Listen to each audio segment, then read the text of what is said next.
Commissioner নিয়োগ আইন নামক একটা খুব বাজে নিকৃষ্ট আইন করলো আর চালিয়ে দিচ্ছে যে এটাই নির্বাচন কমিশন আইন। এই ধরনের আগ্রম বাগ্রম করে মানুষের অধিকারকে হরণ করার পায়তারা করা, এগুলোর তীব্র নিন্দা জানাই। আসুন আমরা সকল রাজনৈতিক দল মিলে একসঙ্গে কাজ করি, দ্রুত কাজ করি এবং পারস্পরিক সহযোগিতায় বর্তমান বিপ্লবী সরকারকে সহযোগিতা করি যতক্ষণ পর্যন্ত তারা গণ মানুষের অধিকার নিশ্চিতে কাজ করবে। চুল পরিমাণ যদি তারা ব্যতিক্রম করে তাদের বিরুদ্ধে ইনশাআল্লাহ আমরা ব্যবস্থা নেব। ধন্যবাদ। আসসালামু আলাইকুম। ধন্যবাদ। এই পর্যায়ে আলোচনায় অংশগ্রহণ করবেন নাগরিক ঐক্যের সংগ্রামী সাংগঠনিক সম্পাদক, গণতন্ত্র মঞ্চের অন্যতম নেতা সাকিব আনোয়ার।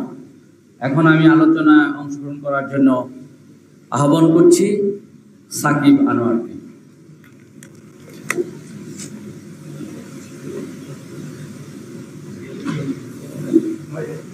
বিপ্লবী ওয়ার্কার্স পার্টি আয়োজিত আজকের আলোচনা সভার সংগ্রামী সভাপতি, বিপ্লবী ওয়ার্কার্স পার্টির সংগ্রামী সাধারণ সম্পাদক সাইফুল হক, মঞ্চ উপবিষ্ট জাতীয় নেতৃবৃন্দ, সংগ্রামী সাথীরা, আসসালামু আলাইকুম। আজকের এই আলোচনা সভার যে বিষয় নির্ধারণ করা হয়েছে, রক্তে ভেজা গণ অভ্যুত্থান, গণ আকাঙ্ক্ষার বাংলাদেশ। গণ আকাঙ্ক্ষার উপরে দাঁড়িয়েই আসলে ছাত্র জনতার এই অভ্যুত্থানের মধ্য দিয়ে আমরা স্বৈরাচার হাসিনার বিদায় করতে পেরেছি। গত 15.5 বছরের যে লুটপাট, দুর্নীতি, দুঃশাসন, অপশাসন, নির্যাতন, জুলুম, এই সব কিছুর বিরুদ্ধে যখন দেশের শিক্ষার্থীরা প্রথম রাস্তায় নেমে এসেছে, তাদের আহ্বানে দেশের সাধারণ মানুষ এবং অবশ্যই এটা ভুলে গেলে চলবে না যে এই 15.5 বছর ধরে স্বৈরাচার সরকারের বিরুদ্ধে যারা লড়াই করে গেছে, সেই রাজনৈতিক দলগুলোর নেতাকর্মীরা রাজপথে নেমে আসার মাধ্যমে এই স্বৈরাচারের উৎখাত করা গেছে।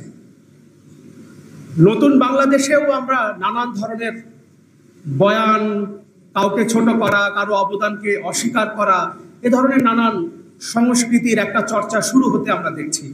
এগুলো থেকেও আসলে আমাদের নিজেদেরকে সরিয়ে আনা দরকার।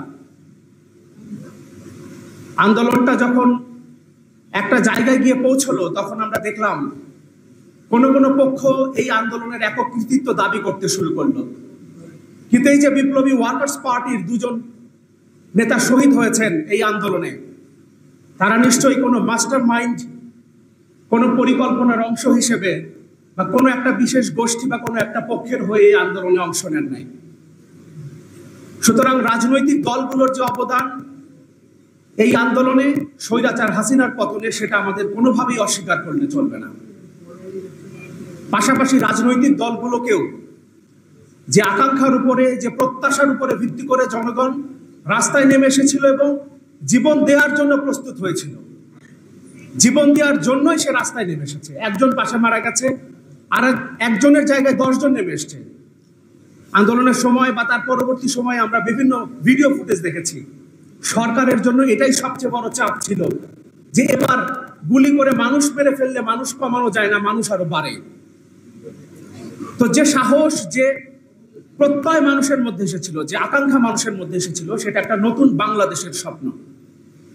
আর এই নতুন বাংলাদেশের জন্য যে সংস্কারের কথা, বিশেষ করে এখানে বিপ্লবী ওয়ার্কার্স পার্টি আজকের এই আলোচনা সভার আয়োজন করেছে, তারা সহ আমরা 6টা দল, গণতন্ত্র মঞ্চ, আমরা 2024 সালের 7 জানুয়ারি নির্বাচনের সার্কাসের অনেক আগে থেকে এই সংস্কারের কথা, আমরা শুরু থেকেই আমাদের এই জোটের আমাদের শুরু হয়েছে এই সংস্কার প্রস্তাব থেকেই। আমরা রাষ্ট্রের গঠনমূলক সংস্কারের কথা বলেছি।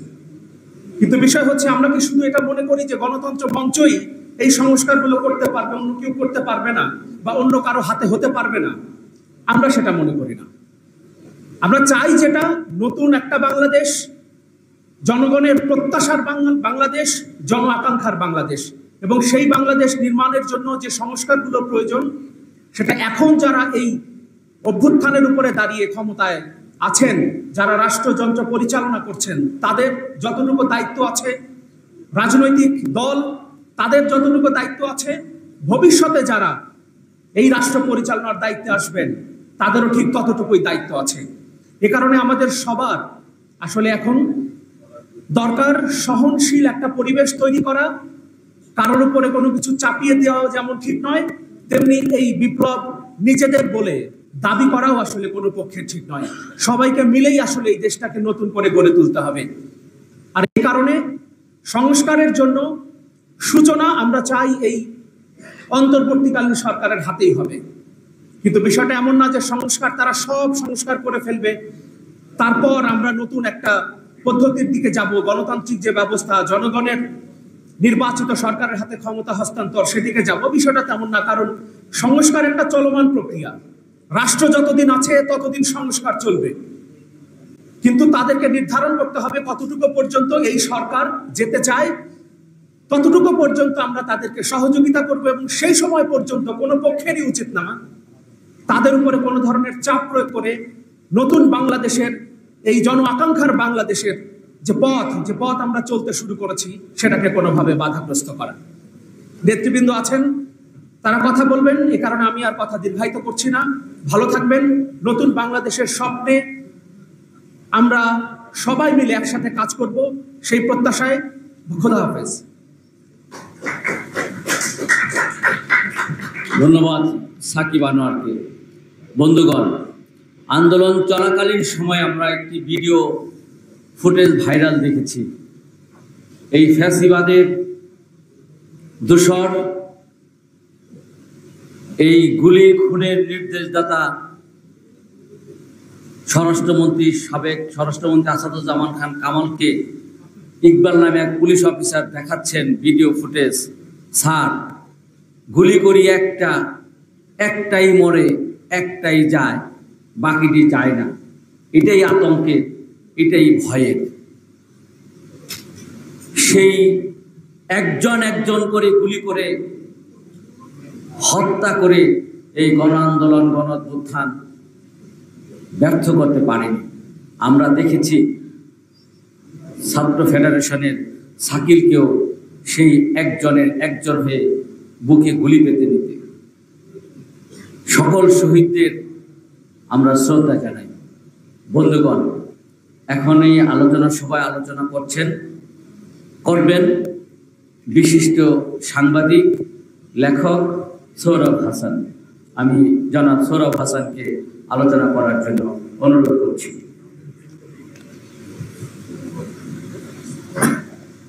জাতীয় নেতৃবৃন্দ, অনেক কথা হয়েছে, তবে ছাত্র গণ অভ্যুত্থান কিন্তু 2024-এই হয়নি, এর আগেও ছাত্র গণ অভ্যুত্থান হয়েছে। এখানে সেই অভ্যুত্থানের একজন নেতা আছেন এবং আরও অনেকে আছেন যে অভ্যুত্থানের সাথে যুক্ত ছিলেন। 1990-এও আরেকটি গণ অভ্যুত্থান হয়েছিল, স্বৈরাচারের পতন হয়েছে। 69-এ স্বৈরাচারের পতন হয়েছে, 2004-এ 2024-এও স্বৈরাচারের পতন হয়েছে, কিন্তু গণতন্ত্র প্রতিষ্ঠিত হয়নি বিগত 54 বছরেও। সুতরাং আমরা যে শহীদদের আজকে স্মরণ করছি, তাদের প্রতি শ্রদ্ধা জানাচ্ছি, সেই শ্রদ্ধা তখনই সার্থক হবে যখন আর কোনোদিন এই দেশে গণ অভ্যুত্থানের প্রয়োজন হবে না। যেখানে গণতন্ত্র থাকে সেখানে গণ অভ্যুত্থান হয় না। সুতরাং একটি স্বৈরাচারী শাসন ব্যবস্থার বিরুদ্ধেই এই গণ অভ্যুত্থান ছিল। কিন্তু আমরা সেই রাষ্ট্র সংস্কার কতটা করতে পারব? রাষ্ট্রের যে মৌলিক ভিত্তি, সেটি কাদের উপর দাঁড়িয়ে? সেটি তো 17 কোটি মানুষের উপর দাঁড়িয়ে।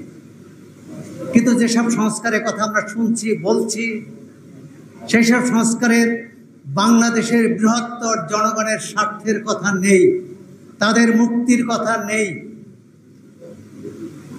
যে 6টি কমিশন হয়েছে, একটি ভদ্রলোকের ভদ্রচিত রাষ্ট্র ব্যবস্থার কথা আছে, কিন্তু বাংলাদেশের যে 4 কোটি মানুষ দারিদ্র সীমার নিচে বাস করছে, যে আরো 4 কোটি মানুষ দিন যাপনের গ্লানি ভোগ করছে, তাদের জন্য সংস্কার কোথায়? আজকে এখানে যে জাতীয় নেতৃবৃন্দ আছে তারা অনেকেই এখনো বামপন্থী আন্দোলনের সাথে যুক্ত, বামপন্থী আন্দোলন করছেন এবং অতীতে করছেন, কিন্তু সেই খেটে খাওয়া মুটে মজুর সাধারণ শ্রমিক এবং এবারের গণ আন্দোলনও যাদের অসাধারণ ভূমিকা ছিল, তাদের কথা কি আমরা মনে রেখেছি, মনে রাখছি? আজকে বিপ্লবী ওয়ার্কার্স পার্টির 2 সদস্য শহীদ হয়েছেন, তাদের স্মরণ করছি, কিন্তু অনেক বেওয়ারিশ শহীদ আছেন যাদের লাশ আমরা খুঁজে পাইনি। আঞ্জুমানে মফিদুল দাফন করেছে, হাসপাতাল থেকে পুলিশকে দেওয়া হয়েছে, পুলিশ আঞ্জুমানে মফিদুলকে দিয়েছে। তাদেরকে আমরা খুঁজে বের করব এবং খুঁজে বের করে তাদের পরিবার, তাদের স্বজন, তাদের বাবা মা, তাদের কাছে আমরা কি কৈফিয়ত দেব? যদি আমরা তাদের জন্য একটি সুখী বাংলাদেশ করতে চাই, সেটি নতুন বাংলাদেশ হোক আর 71-এর বাংলাদেশ হোক। আমি তো মনে করি 71-এ যে বাংলাদেশের স্বপ্ন ছিল, 72-এই সেটি শেষ হয়ে গেছে। এরপর আর সেই বাংলাদেশকে আমরা পাইনি। এই অপহৃত বাংলাদেশের সন্ধান করতে হবে এবং সেজন্য যারা ইতিমধ্যে পরীক্ষিত হয়ে গেছে ক্ষমতায়, যে তাদের এক ধরনের তাদের সম্পর্কে জনগণের ধারণা, যারা পরীক্ষিত হননি, যারা ক্ষমতায় যেতে যাননি। বাংলাদেশের এই আন্দোলনেও বামপন্থীদের একটা বিরাট ভূমিকা আছে, কিন্তু আমরা নির্বাচনী রাজনীতিতে তাদের সেই সাহসী, সেই বলিষ্ঠ ভূমিকা কি দেখব?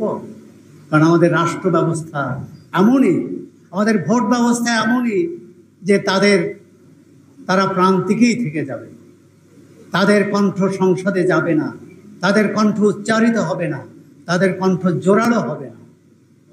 আমরা কি এমন ব্যবস্থা করতে পারি যারা মানুষের মুক্তির জন্য কাজ করছে তারাই সামনের কাতারে আসবেন, তারাই রাষ্ট্র পরিচালনার গুরুত্বপূর্ণ দায়িত্ব পালন করবেন? হয়তো এখন এককভাবে তারা করবেন না, কিন্তু আমাদের বামপন্থী বন্ধুদের বলবো, একসময় বামপন্থী ছাত্র সংগঠনের সাথে বা পার্টির সাথে যুক্ত ছিলাম, এই দাবিতে বলছি, আপনারা এত বিভক্ত হবেন না, একটু ঐক্যের চেষ্টা করুন। বুর্জোয়া দলগুলো যদি ঐক্যবদ্ধ থাকতে পারে, বামপন্থীরা কেন পারছে না? আর বামপন্থীরা যদি ঐক্যবদ্ধ না থাকে, জনমানুষের মুক্তি আসবে না। আর জনমানুষের মুক্তি যদি না আসে, তাহলে যে বাংলাদেশের স্বপ্ন আমরা দেখি, যে বাংলাদেশের স্বপ্ন এই ছাত্র গণ অভ্যুত্থানের মধ্যে দেখা হয়েছে, সেই বাংলাদেশও আমরা পাবো না। সুতরাং এত সংস্কার হয়েছে, কিন্তু 4.5 কোটি দরিদ্র মানুষকে দারিদ্র সীমার উপরে নিয়ে আসার তো কোনো সংস্কার দেখছি না। তৈরি পোশাক শিল্পের যে লাখ লাখ শ্রমিক, তাদের ভাগ্যের পরিবর্তনে এই সরকারে কোনো পদক্ষেপ দেখছি না, বরং গতকাল একজন নারী শ্রমিক নিহত হয়েছে। সুতরাং রাষ্ট্র ব্যবস্থা কোথায় পরিবর্তন? স্বৈরাচার চলে গেছে, কিন্তু আমরা গণতন্ত্র প্রতিষ্ঠা করেছি। গণতন্ত্র কিন্তু শুধু ভোট, গণতন্ত্র হচ্ছে মানুষের অধিকার, গণতন্ত্র হচ্ছে আমিও ভালো থাকবো, আপনিও ভালো থাকবেন। কিন্তু আমাদের রাষ্ট্র ব্যবস্থা এমন যে 5 জন ভালো থাকবে, 95 জন খারাপ থাকবে। এই 95 জন যে খারাপ থাকার যে ব্যবস্থা, সেটার পরিবর্তন যদি না হয়, তাহলে আমাদের সমস্ত চিৎকার, সমস্ত হাহাকার নিরর্থক হবে। স্বৈরাচার পতনের মধ্য দিয়ে অনেক কিছু প্রত্যাশা দেখি, অনেক আশা দেখি, অনেক আকাঙ্ক্ষা জাগ্রত হয়েছে, কিন্তু একই সঙ্গে শঙ্কাও জাগ্রত হয়েছে। আপনারা শুনেছেন যে মাজার, দরবার, খানকা আবহমানকাল থেকে এগুলো চলে আসছে, মানুষের যে যার ধর্মবিশ্বাস সেটি পালন করছে, কিন্তু হঠাৎ করে তাদের উপর হামলা হচ্ছে, আক্রমণ হচ্ছে, লুটপাট হচ্ছে, এমনকি তাদেরকে বাধ্য করা হচ্ছে যে এখানে গান বাজনা হবে না। মানে আমরা কি তার বিরুদ্ধে দাঁড়াচ্ছি? আমাদের ছোট বড় রাজনৈতিক দলগুলো তার মধ্যে জোরালো ভাষায় কিছু বলছেন? সংখ্যালঘুদের উপর। বাংলাদেশের যতবার ক্রান্তিকাল আসে, যতবার পরিবর্তন হয়, সংখ্যালঘুরা আক্রান্ত হয়। জাতিগত সংখ্যালঘু, ধর্মীয় সংখ্যালঘু।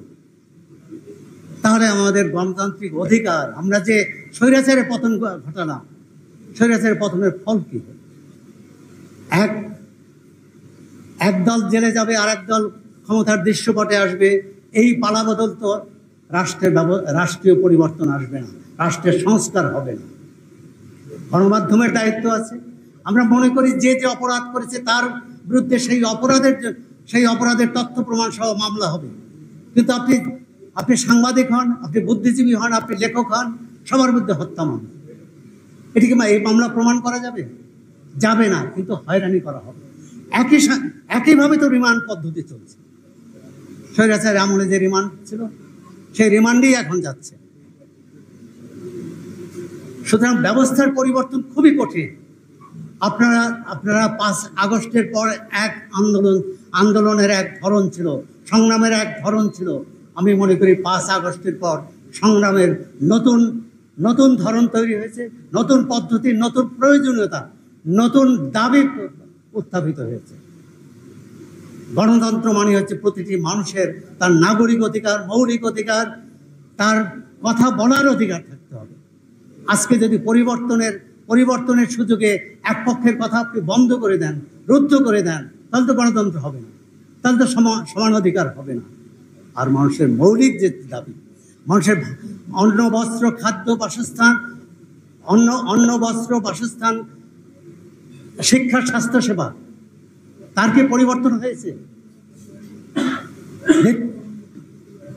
স্বৈরাচার আমলে শুনেছি সিন্ডিকেট সব খেয়ে নিচ্ছে, সব জিনিসপত্রের দাম বাড়াচ্ছে, কিন্তু আজকে কেন দাম বাড়ছে? সুতরাং আমাদের প্রশ্ন যেমন কঠিন, উত্তর আরও কঠিন। এখানে জাতীয় নেতৃবৃন্দ আছে, আশা করি তারা এই প্রশ্নের উত্তর খুঁজবেন এবং ভবিষ্যৎ পথ নির্ধারণ করবেন।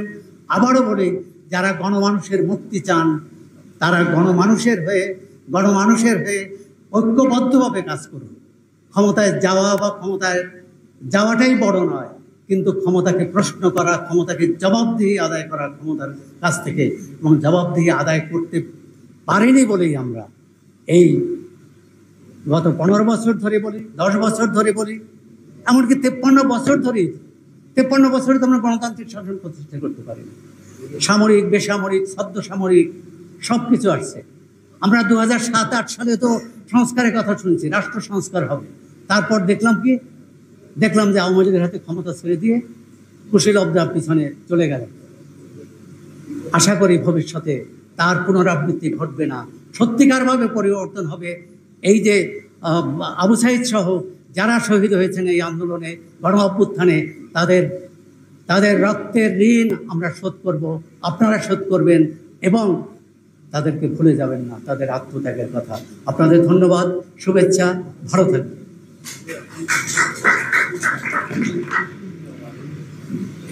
আমরা যেমন 52 শহীদদেরকে ভুলিনি, 71-এ যারা দেশ বাঁচাতে, দেশ রক্ষার্থে, নতুন বাংলাদেশ গড়তে যারা জীবন দিয়েছিল তাদেরকে ভুলিনি। 2024 সালে এই হাজারো ছাত্র জনতা শহীদদেরকেও আমরা ভুলব না। এটি আমাদের রাজনৈতিক অঙ্গীকার, এটি আমাদের রাজনৈতিক মূল প্রতিশ্রুতি। বন্ধুগণ, এখন এই সবাই আলোচনা করার জন্য আহ্বান করছি গণতন্ত্র মঞ্চের অন্যতম নেতা, গণসংহতি আন্দোলনের প্রধান সমন্বয়কারী জননেতা জুনায়েদ সাকি। আলোচনা করবেন জননেতা জুনায়েদ সাকি।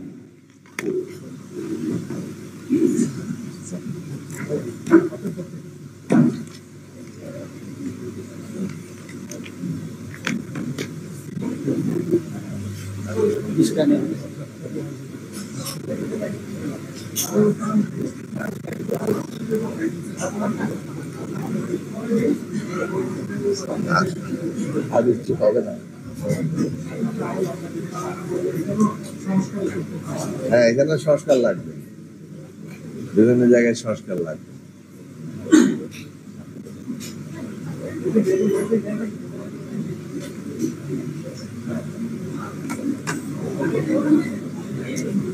এইভাবে রাখছে যে কোনো সময় পড়ে যেতে পারে।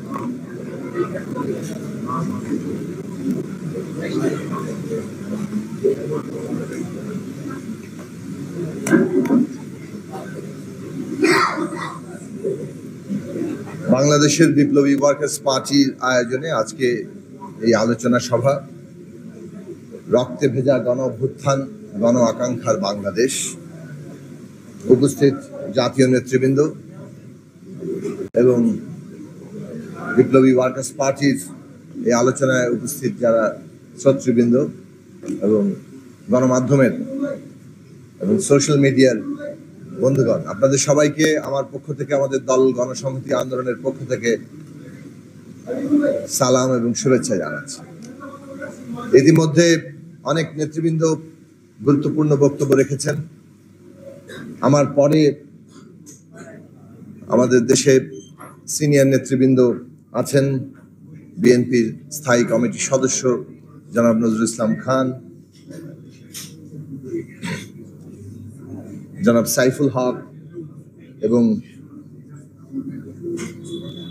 বাংলাদেশ জাতীয় পার্টির সভাপতি জনাব মোস্তফা জামাল হায়দার, তারা বক্তব্য রাখবেন। আমি সংক্ষেপে দু একটি কথা আপনাদের সামনে বলি।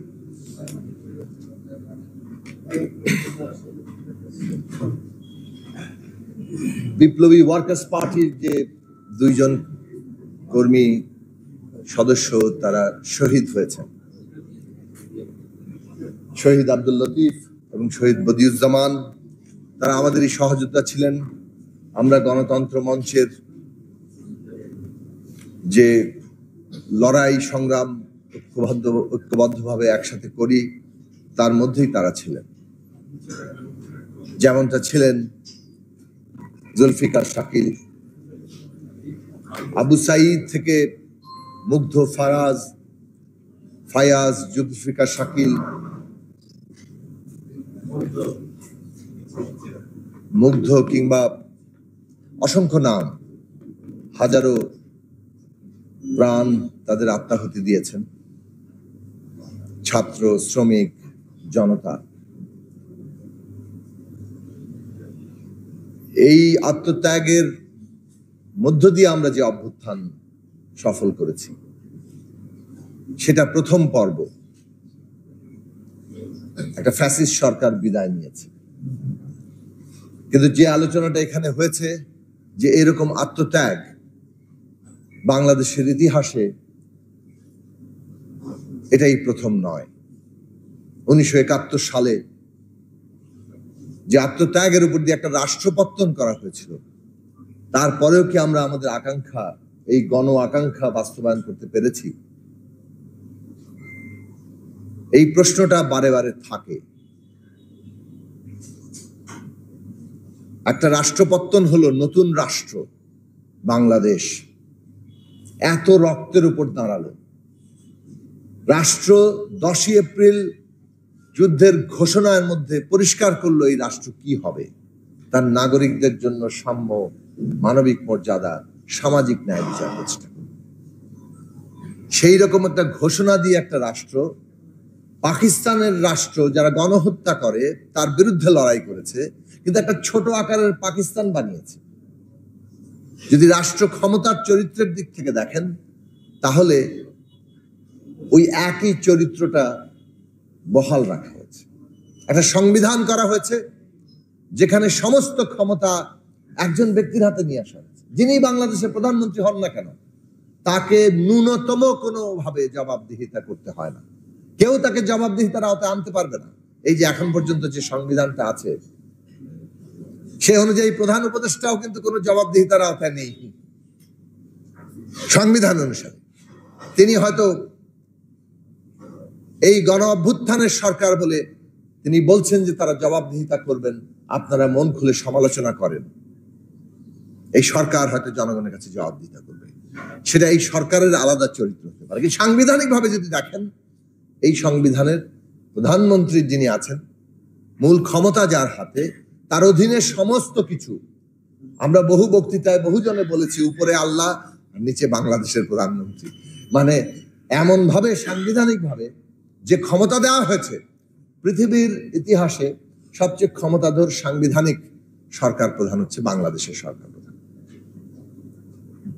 এখন এইরকম একটি অবস্থা থাকার ফলে আমরা দেখলাম হোঁচট খেতে হয়েছে আমাদের শুরু থেকেই। ৭৩ সালের নির্বাচনটি প্রশ্নবিদ্ধ হয়ে গেল। একটা বিপুল জনপ্রিয় দল স্বাধীনতা যুদ্ধের নেতৃত্ব দিয়ে এসছে, তারা একটা ঠিকঠাক মতো নির্বাচন করতে পারলো না, পাছে তাদের একটি আসনও ছুটে যায়। নিজেদের দলের ভেতর থেকে একটা অংশ দাঁড়িয়েছে, নতুন একটা দল হয়েছে জাতীয় সমাজতান্ত্রিক দল, একটা সিটও তাদের দিতে চায়নি। আমি একবার জিজ্ঞেস করেছিলাম জাসদের সভাপতি আসম আব্দুর রবকে, যে আচ্ছা আপনারা 1973 সালের নির্বাচনে কতটা ম্যাক্সিমাম পসিবল কয়টা সিট জয়লাভের আশা করেছিলেন? সংখ্যাটা 30 থেকে বেশি যাচ্ছিল না। ধরে নিলাম যদি আশাও করতেন কল্পনায় 50 জন, তারপরেও কিন্তু আওয়ামী লীগের জন্য 250 সিট থাকে। কিন্তু এত বিপুল সংখ্যাগরিষ্ঠতাও তাদের সন্তুষ্টি আনে না, তারা নিরঙ্কুশতা চান। ওই অ্যাবসলিউট পাওয়ার চাওয়ার এই আকাঙ্ক্ষাটা এটা গোড়াতেই ছিল, এবং পরিণতি হচ্ছে বাংলাদেশ রাষ্ট্রের এমন একটা গতি যেটা মুক্তিযুদ্ধের আকাঙ্ক্ষার বিপরীত গতি। আপনি যে রাষ্ট্রে সাম্য, মানবিক মর্যাদা, সামাজিক ন্যায় বিচার কায়েম করবেন, সেই রাষ্ট্রটা আবশ্যিকভাবে একটা গণতান্ত্রিক জায়গায় দাঁড়াবে। সেই গণতন্ত্র মানেটা কি আমাদের নতুন করে পরিষ্কার করে বলা দরকার। গণতন্ত্র মানে যার জনগণের হাতে ক্ষমতা, জনগণ ক্ষমতার কেন্দ্র। তো জনগণ যদি ক্ষমতার কেন্দ্র হয়, জনগণ নির্বাচিত করে তার এই রাষ্ট্র পরিচালনাটা কে করবে, সরকার কি হবে। কিন্তু সেই সরকার কি জনগণের চাইতে বেশি ক্ষমতাশালী হতে পারে? তাহলে সরকারকে এমন ক্ষমতার সরকার হতে হবে যে সবসময় জনগণের কাছে জবাবদিহিতা করে। এটা হচ্ছে গণতন্ত্রের দৃষ্টিভঙ্গিগত দার্শনিক দিক, মর্মবস্তুগত দিক। এইটা যদি না থাকে তাহলে এটা গণতন্ত্র না।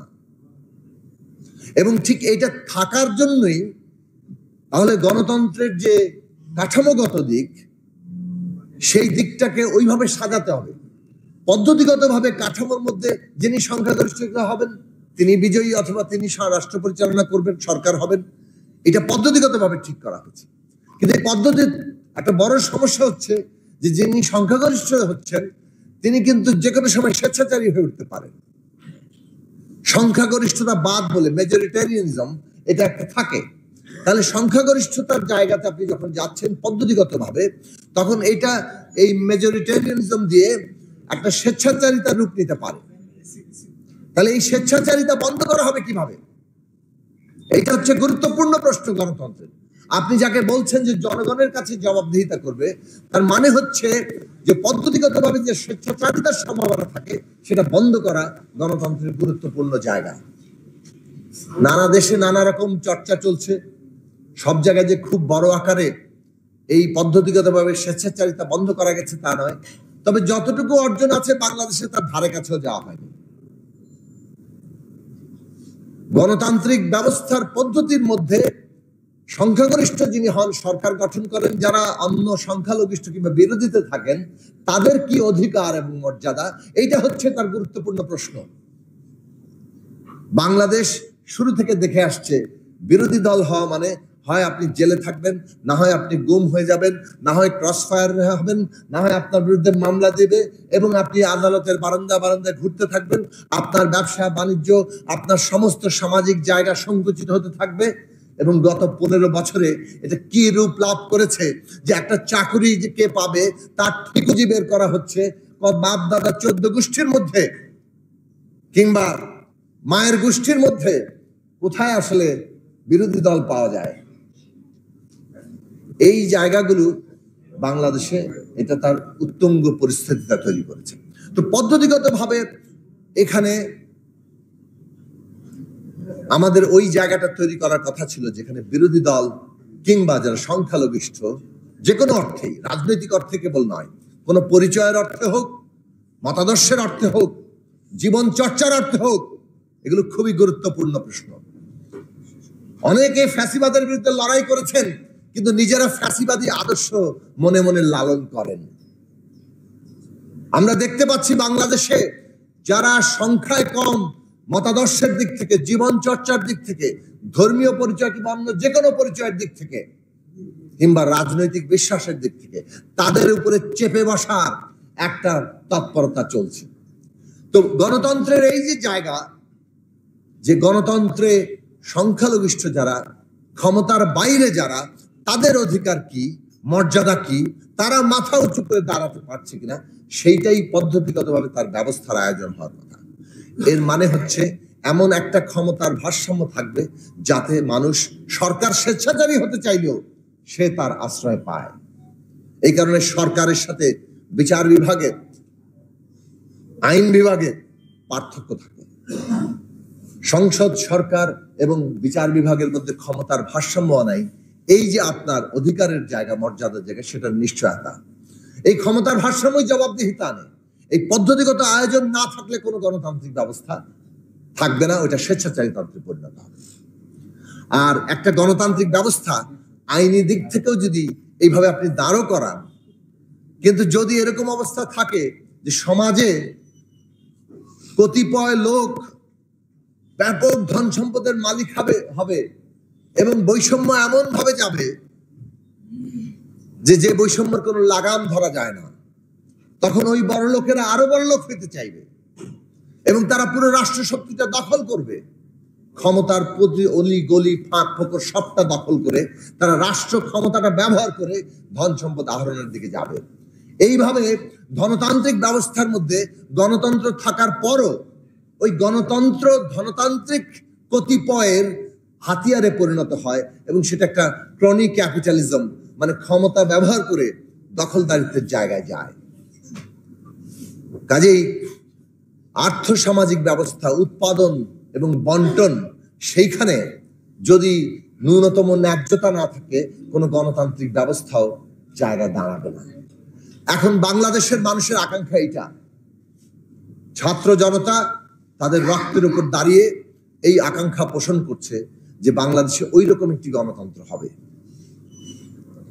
নতুন বন্দোবস্ত বলতে তারা এই জায়গায় বোঝাচ্ছেন যে বন্দোবস্তে সরকার যে হবে তার জবাবদিহিতা থাকে, যে বন্দোবস্তে দেশে একদল লোক ক্ষমতা ব্যবহার করে এইরকম ভাবে এস আলম কিংবা সালমান এফ রহমান হয়ে উঠতে পারে না। এই জবাবদিহিতার কাঠামো তৈরি করার জন্য যে নতুন বন্দোবস্ত, সেইটা আজকে বাংলাদেশের জনগণের কিংবা বিশেষভাবে আমাদের তরুণ সমাজের আকাঙ্ক্ষার জায়গা। যে দেশের তরুণরা এই আকাঙ্ক্ষা পোষণ করে, রাজনৈতিক দল সেটাকে পূরণ করার জন্য প্রস্তুত হয় না, সেখানে বুঝতে হবে বড় ধরনের সংকট এসে হাজির হবে। সুতরাং আমাদের রাজনৈতিক দলগুলোর সামনে এটা বড় চ্যালেঞ্জ যে আমাদের দেশের তরুণ সমাজ যে সমাজকে, যে রাষ্ট্রকে কল্পনা করছে, সেই রাষ্ট্রের দাবি আমরা পূরণ করতে প্রস্তুত হচ্ছে কিনা। বাংলাদেশের রাজনৈতিক দলগুলো, বিশেষত ফ্যাসিবাদ বিরোধী যে সংগ্রামে যে রাজনৈতিক দলগুলো এই লড়াই করেছে, এটা কোনো কথাই না যে লড়াই কে করেছে অথবা কার কি ক্রেডিট। কেউ যদি বলে যে এটা কেবলমাত্র জুলাই আগস্টেই হয়েছে, এইটা যে গ্রহণযোগ্য নয় সেটা সবাই জানে। রাজনৈতিক সংগ্রাম ফ্যাসিবাদের বিরুদ্ধে চলেছে, কেবল 15 বছরে নয়, তার আগেও চলেছে। 15 বছরে বাংলাদেশে একমাত্র সমস্যা ছিল এটাও কিন্তু ঠিক নয়। ইতিহাস যদি বলেন তার আগেও বাংলাদেশের সমস্যা ছিল। 72 সাল থেকে এখানে সমস্যা ছিল। প্রত্যেকটি সরকারের আমলে নানা ধরনের দুঃশাসন কায়েম হয়েছে। এমনকি নির্বাচন ব্যবস্থাকে নিয়ন্ত্রণ করার চেষ্টা করা হয়েছে। তত্ত্বাবধায়ক সরকার এসেছে নির্বাচন ব্যবস্থা দখল করার জন্য সমস্যার সমাধান হিসাবে। এমনকি সেই তত্ত্বাবধায়ক ব্যবস্থাকে নিয়ন্ত্রণ করার চেষ্টা করা হয়েছে। এগুলো সবই আমাদের ইতিহাসের অংশ, ভুলে গেলে চলবে না। কাজেই রাজনৈতিক দলগুলো ফ্যাসিবাদের বিরুদ্ধে যারা লড়াই করেছেন তাদের সামনে এখন চ্যালেঞ্জ হচ্ছে, ছাত্ররা যে আকাঙ্ক্ষা প্রতিষ্ঠা করেছে যে নতুন রাজনৈতিক বন্দোবস্ত দরকার, যেখানে জবাবদিহিতা থাকবে, দখল এবং ক্ষমতায় গেলেই সবটা আমার, এই জায়গাটা বন্ধ হবে।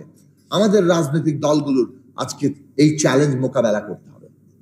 রাজনৈতিক দলগুলোকে এই প্রস্তুতি সামনে রাখতে হবে যে আমরা ছাত্রদের আকাঙ্ক্ষা পূরণ করব, ওইটাই সমস্যার সমাধান করবে। জুলাই আগস্টেই সবকিছু হয়েছে না, আগে আমরা প্রস্তুত করেছি, সবই সত্য। রাজনৈতিক দলগুলো জমিন তৈরি করেছে, আবার জুলাই আগস্টে ছাত্র সমাজ যেভাবে ঐক্যবদ্ধ হয়েছে, যে আবেগীয় বন্ধন তৈরি করেছেন। ওই শহীদ আবু সাঈদ যেভাবে ভয়ের রাজত্ব ভেঙে দিয়েছে, হাজারো তরুণকে, এইভাবে লক্ষ তরুণকে এবং জনগণকে রাস্তায় নামিয়ে এনেছে, সেটাও একটা বাস্তব সত্য। তো আমি শেষ করবো এই কথা বলে যে এই আকাঙ্ক্ষাকে আমরা রাজনৈতিক দলগুলো আজকে তাদের সামনে দাবি উঠেছে যে আগামীর বাংলাদেশটা তারা নির্মাণ করতে পারবেন কিনা। সবাইকে ধন্যবাদ। গণ আকাঙ্ক্ষার বাংলাদেশে যুক্ত হন। বন্ধুগণ, আমাদের এই আলোচনা সবাই উপস্থিত হওয়ার কথা ছিল। বাংলাদেশ জাসদের সাধারণ সম্পাদক নাজমুল হক প্রধানের উপস্থিত হওয়ার কথা ছিলেন, গণফোরামের সাধারণ সম্পাদক অ্যাডভোকেট সুব্রত চৌধুরী। আপনারা জানেন যে যান্ত্রিক ত্রুটি দেখা দিয়েছে মেট্রো রেলে, তো ওনারা মেট্রো রেলে আরোহণ করেছিলেন, নষ্ট হওয়ার কারণে ওনারা এই প্রদেশে পৌঁছাতে পারেনি। আমরা ওনাদেরকে তারপরও অভিনন্দন জানাই। গণফোরামের তথ্য ও গণমাধ্যম সম্পাদক মোহাম্মদুল্লাহ মধু এখানে উপস্থিত আছেন, আমরা মোহাম্মদুল্লাহ মধুকে অভিনন্দন জানাই। এখানে বিপ্লবী ছাত্র সংহতির কনভেনার ফয়জুর রহমান মনির উপস্থিত আছেন, অভিনন্দন জানাই। উপস্থিত আছেন যুব সংহতির আহ্বায়ক বাবর চৌধুরী, সদস্য সচিব রেজাউল আলম সহ আমাদের বিভিন্ন গণসংগঠনের নেতৃবৃন্দ, শ্রমজীবী নারী মন্ত্রীর সাধারণ সম্পাদক উপস্থিত আছেন বেগম রাশিদা বেগম, গার্মেন্টস শ্রমিক সংহতির সাধারণ সম্পাদক সাইফুল ইসলাম উপস্থিত আছেন। সবাইকে শুভেচ্ছা এবং অভিনন্দন। বন্ধুগণ, গার্মেন্টস সংগঠনের নেতা অরবিন্দ ব্যাপারী বিন্দু উপস্থিত আছেন, তাকে আমরা অভিনন্দন জানাই। এখন আমি আলোচনা করার জন্য আহ্বান করব অ্যাডভোকেট হাসনাত কায়েমকে, যিনি রাষ্ট্র সংস্কার আন্দোলনের প্রধান সমন্বয়ক এবং আমাদের গণতন্ত্র মঞ্চের অন্যতম নেতা। অ্যাডভোকেট হাসনাত কায়েম আলোচনা করছেন।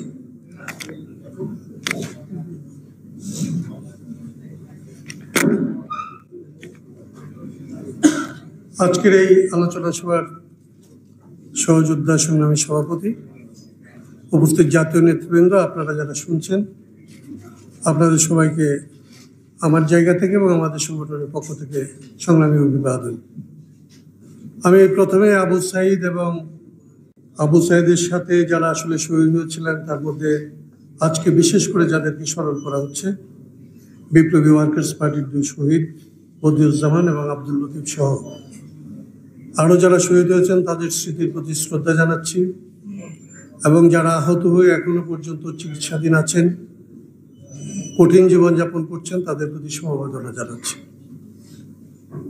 আমার ধারণা যে অনেকক্ষণ ধরে আলোচনা চলেছে এবং আমি অনেক বিলম্বে এসেছি, আমার জন্য এটা একটু, আমার ওই রকম যান্ত্রিক ত্রুটি না হলেও আসলে বাংলাদেশের এখন ঢাকায় অন্তত বিশেষ করে ট্রাফিক ম্যানেজমেন্টের যে অব্যবস্থা চলতেছে, যেটা আসলে অনেকটা আসলে নিয়ন্ত্রণের বাইরে মনে হয়, সেখানে আমাকে পথে প্রায় 1.5 ঘন্টার মতো আসলে লাগছে, যেটা আমার আসতে আধা ঘন্টা লাগার কথা এখানে।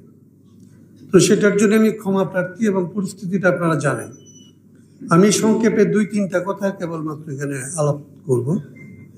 এর একটা হচ্ছে যে বাংলাদেশে আজকে ধরেন একটা রাষ্ট্রের সংস্কার, সমাজের সংস্কার, রাজনীতির সংস্কার, মানে সমস্ত ক্ষেত্রে একটা সংস্কারের আলাপ আজকে খুব সামনে এসছে, এবং আমরা সবাই এটা এইরকম কেবলমাত্র এটা চাওয়ার জায়গায় আসছে, বিষয়টা এরকম। একটা সময় থাকে যে আমরা একটা আকাঙ্ক্ষা করি, আমরা যেমন রাষ্ট্র সংস্কার আন্দোলন যখন শুরু করি কিংবা রাষ্ট্রচিন্তা যখন আসলে আমরা করি, তখন আমরা বলতাম আমরা এটা করতে চাই, আমরা এটা লাগবে, আমাদের বাংলাদেশকে আসলে রক্ষা করার জন্য এইরকম বিষয়গুলি লাগবে। আমরা আমাদের যেটা ব্যর্থতা, আমরা রাষ্ট্র সংস্কার লাগবে এই কথাটা বলছি, বাংলাদেশের সংবিধানের সংস্কার করা লাগবে এই কথাটা নিয়ে যত আলাপ করছি, কোন কোন জায়গায় আসলে সংস্কার করলে ন্যূনতম কোন কোন মৌলিক কাঠামো সংস্কার করলে এটাকে রাষ্ট্রের সংস্কার হয়েছে বলে মনে করা যাবে, সে বিষয়ে ততটা আলাপ আমরা করতে পারিনি। আমাদের ব্যর্থতা এটা আমরা করতে পারি নাই, মানে বাংলাদেশের অন্যান্য যে সমস্ত রাজনৈতিক দল আসলে এই বিষয়গুলির প্রতি পরবর্তীতে অনেকাংশে সহানুভূতিশীল হয়েছেন, কিংবা অনেকে এটাকে বাস্তবতায় যেমন আমরা গণতন্ত্র মঞ্চ যখন থেকে গঠিত হয় তখন গণতন্ত্র মঞ্চ থেকে আমরা এই কথাগুলি বলার চেষ্টা করেছি। গণতন্ত্র মঞ্চ যখন বিএনপির সাথে আসলে 31 দফা করেছে তখন তারাও রাষ্ট্র মেরামতের কথাটাকে আরো সামনে আনার এবং আমরা সম্মিলিতভাবে এগুলি সামনে আনার চেষ্টা করেছি, কিন্তু তখনও পর্যন্ত এটা হচ্ছে একটা আকাঙ্ক্ষা।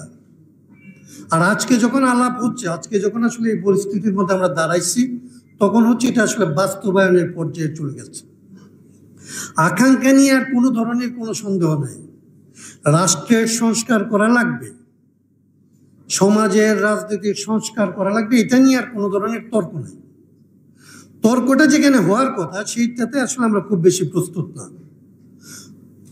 কিভাবে সংস্কার হবে, কোন জায়গাগুলি সংস্কার হবে, কি সংস্কার করলে এটা আসলে কোন পথে করলে এটা টেকসই হবে, স্থায়ী হবে, এই জায়গাগুলিতে যে আলাপটা হওয়া দরকার ছিল, আমরা যেহেতু আগে এই বিষয়গুলিকে খুব বেশি সামনে আনতে পারি নাই। বাংলাদেশের রাজনৈতিক দলগুলি যেহেতু ধরেন একটা ভয়াবহ দানবীয় শাসনের মধ্যে ছিল এবং এই দানবকে সরানোটাই একটা ধরেন একটা আকাঙ্ক্ষার জায়গা ছিল, বিশ্বাসের জায়গার মধ্যে এইভাবে আসে নাই। ছাত্ররা যেটাকে যেভাবে বাস্তবায়িত করেছে, বিশেষত আবু সাঈদের জীবনদানের পর বাংলাদেশের সমাজ, রাষ্ট্র এবং তরুণরা যেভাবে ঘুরে দাঁড়াইছে এবং এটা যেইভাবে আসলে একটা এই রকমের ফ্যাসিস্টকে আসলে 5 আগস্টে বিদায় করেছে, এইটা সত্যি সত্যি 5 আগস্টের মধ্যে ঘটতে পারে এইরকম বিষয়টা আসলে আমরা যারা রাজনীতি করি, অন্তত আমার দলের জায়গা থেকে আমি এটা স্বীকার করতে প্রস্তুত যে আমরা এইভাবে ভাবিনি। আমরা ভাবতেছিলাম যে আরো অনেক আলাপ করতে হবে, অনেককে প্রস্তুত হইতে হবে, অনেক ধরনের প্রস্তুতির পরে বিষয়গুলি ঘটবে। কিন্তু অভ্যুত্থানটা ছাত্ররা, বিশেষত আবু সাঈদের মৃত্যুর পরে তার জীবনদানের যে পদ্ধতি, যেভাবে আসলে সাকি যেটা বলতেছিল যে যেইভাবে এখানে ভয় ভাঙার কাজটা করছে, তারপরে এটা আর কোনো পথ ছিল না। এইটা এই ঘটনা ঘটা ছাড়া আর কোনো পথ ছিল না। এটা পয়েন্ট অফ নো রিটার্নে চলে গেছিল এই দেশ। এখন যেটা হয়েছে, যে কথাটা আমি বলতে চাই, যে এখন যেহেতু আমরা এগুলি নিয়ে খুব আলাপ করি নাই এবং যেহেতু আজকে বাংলাদেশে কিন্তু এটা করণীয় হয়ে দাঁড়াইছে, সেই জন্যে কারো কারো কাছে এটা হচ্ছে অনেকগুলো আকাঙ্ক্ষার সমাহার। মানে এটা প্রায় বিপ্লব। এটা অভ্যুত্থান না বিপ্লব এ তর্ক আছে। মানে আকাঙ্ক্ষা হচ্ছে বিপ্লবী আকাঙ্ক্ষা। কারো কারো কাছে এটা আকাঙ্ক্ষা হচ্ছে বিপ্লবী আকাঙ্ক্ষা, না হইলো অভ্যুত্থানের আকাঙ্ক্ষা হইলো এইটার বিভিন্ন, যেহেতু ধরেন সর্বশ্রেণীর মানুষ, সকল দলের মানুষ, সকল জাতি ধর্ম নির্বিশেষে সকল বয়সের মানুষ, তারা যেহেতু সবাই মিলে ঐক্যবদ্ধভাবে কাজটা করছে, তো প্রত্যেকে তার জায়গা থেকে তার আকাঙ্ক্ষাটাকেই মনে করতেছে এটা জাতির আকাঙ্ক্ষা। তরুণরা মনে করতেছে এটা, তরুণরা যেটা ভাবতেছে এটাই হচ্ছে বাংলাদেশে আজকে করা। যারা এটাকে বিপ্লব ভাবতেছে তারা ভাবতেছে যে এটা বিপ্লব হয়ে গেছে, এখন বিপ্লবের পরে যেগুলি করণীয় সেগুলি হচ্ছে আজকের কাজ। যারা এটাকে অভ্যুত্থান ভাবতেছে এবং বিভিন্ন অংশ থেকে অংশ নিয়েছে, তারা তাদের মতো করে ভাবতেছে। পরিস্থিতিটা এই আকাঙ্ক্ষাগুলির মধ্যে আসলে আমরা যেটা বলি, এই আকাঙ্ক্ষাগুলির মধ্যে একটা কমন জায়গা আছে, সেটা হচ্ছে যে অবস্থাটা ছিল, যে ধরনের ব্যবস্থা এখানে আসলে কার্যকর ছিল, সেই ধরনের ব্যবস্থা আর এখানে বহাল থাকা যাবে না। এইটুকু হচ্ছে একটা কমন জায়গা। এখন এটা কোত্থেকে শুরু করবেন আপনি? এই ব্যবস্থাটার পরিবর্তন করতে হলে কোনো একটা পয়েন্ট তো লাগবে। আপনি হেলথে গেলে, আপনি চিকিৎসায় গেলে, আপনি দেখবেন যে সবার আগে চিকিৎসা ব্যবস্থা ঠিক করা দরকার। আপনি শিক্ষা নিয়ে যারা কাজ করে তাদের সাথে আলাপ করে দেখেন, ও বলবে সবার আগে শিক্ষা ঠিক করা দরকার। যে আসলে দ্রব্যমূল্যের চাপে আছে সে বলে সবার আগে আসলে বাজারটা নিয়ন্ত্রণ করে। যে আসলে রাজপথে আন্দোলন সংগ্রামে ছিল, সে মানুষটা মনে করে যে আমাদের মামলা মোকদ্দমার কি হবে এটা বলে। মানে এই যে বাস্তবতা, এটা প্রত্যেকের জায়গা থেকে আপনি হাজারটা জিনিস আসলে বাংলাদেশে প্রয়োজনীয় হয়ে উঠছে। এখন এই প্রয়োজনের সমাধান সূত্রটা কোত্থেকে শুরু করতে হয়? আমরা বলছি, আমাদের কাছে মনে হয়, আপনারা এটা ভেবে দেখবেন, আমরা মনে করি যে রাষ্ট্র পরিচালনা হয় হচ্ছে প্রধানত স্বীকৃতভাবে রাষ্ট্র পরিচালনার যে আইন কানুন এবং সংবিধান, ওই জায়গাগুলিতে হচ্ছে আসলে এটা বোমরাটা থাকে। তাহলে আমরা মনে করি যে সংবিধানের যে ক্ষমতা, সাংবিধানিক যে ক্ষমতা কাঠামো, যে ক্ষমতার কারণে এক ব্যক্তি আসলে সরকারের মালিক হয়, রাষ্ট্রের মালিক হয়, দেশের মালিক হয়, এবং যে ক্ষমতার কারণে তাকে আসলে জবাব দিতে হয় না, যে ক্ষমতার কারণে এখানে নির্বাচন থাকে কিন্তু নির্বাচন হয় না, যে ক্ষমতার কারণে এখানে বিচার বিভাগ আছে কিন্তু অবিচারের কেন্দ্র হয়ে ওঠে, যে ক্ষমতার কারণে আসলে পুলিশ আপনাকে আপনাকে রক্ষা না করে আসলে চোরকে রক্ষা করে, এবং তাদের কিছু করা যায় না। এই যে ক্ষমতা কাঠামো, আমরা মনে করি এই ক্ষমতা কাঠামোর কদ্দূর পরিবর্তন করতে বাংলাদেশের সমস্ত রাজনৈতিক দল, সমস্ত মানুষের আসলে সম্মত আছে। সেই কমন মিনিমামটা আসলে বের করা একটা কাজ, এবং বের করে এই জায়গাটা আসলে ঠিক করা দরকার।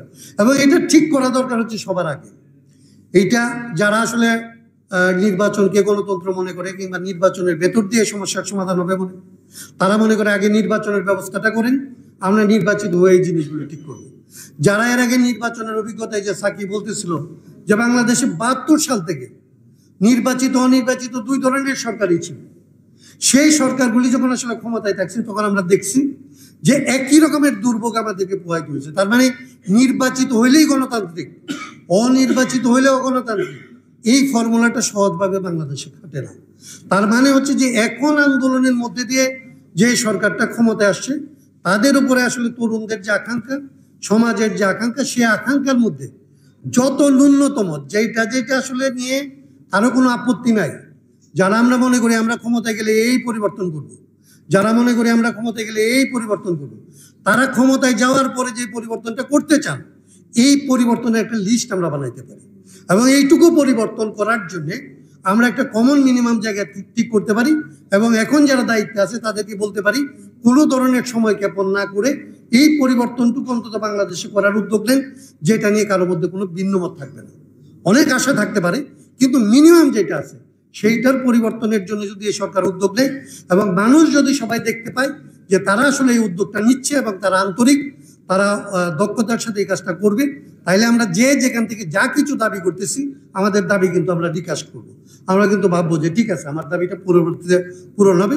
তো সেই জায়গাটার মধ্যে যাওয়ার জন্যে এই আন্দোলনগুলি, এই আলোচনাগুলিতে আপনারা যারা অংশ নিচ্ছেন তারা আরও ভূমিকা নেবেন, এই দলগুলি ভূমিকা নেবে, আমরা চেষ্টা করব। এই কথা বলে আপনাদের সবাইকে কৃতজ্ঞতা জানিয়ে আমার কথা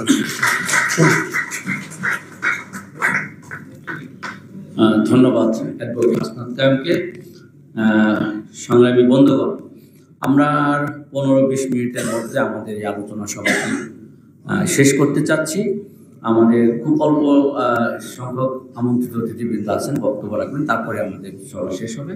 আমি এই পর্যায়ে বক্তব্য রাখার জন্য অনুরোধ করছি জাতীয় পার্টির সংগ্রামী সভাপতি, 69-এর গণঅভ্যুত্থানের অগ্রণী নেতা, এবং এই 24 সাল যিনি আরেকটি গণঅভ্যুত্থান রাজপথে থেকে নেতৃত্ব দিয়েছেন, সেই জননেতা জনাব মুস্তফা জামাল হায়দার এখন আপনাদের সামনে বক্তব্য রাখবেন।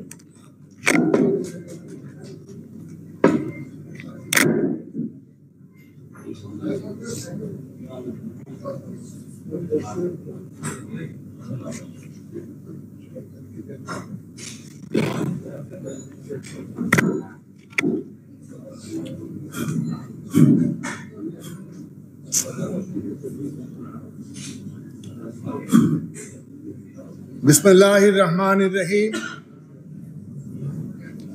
আজকের এই মহতী স্মরণ সভার সম্মানিত সভাপতি, বিপ্লবী ওয়ার্কার্স পার্টির সাধারণ সম্পাদক, আমার অত্যন্ত স্নেহভাজন, অত্যন্ত আপনজন কমরেড সাইফুল হক, উপস্থিত প্রধান অতিথি জনাব নজরুল ইসলাম খান, অন্যান্য আলোচকবৃন্দ,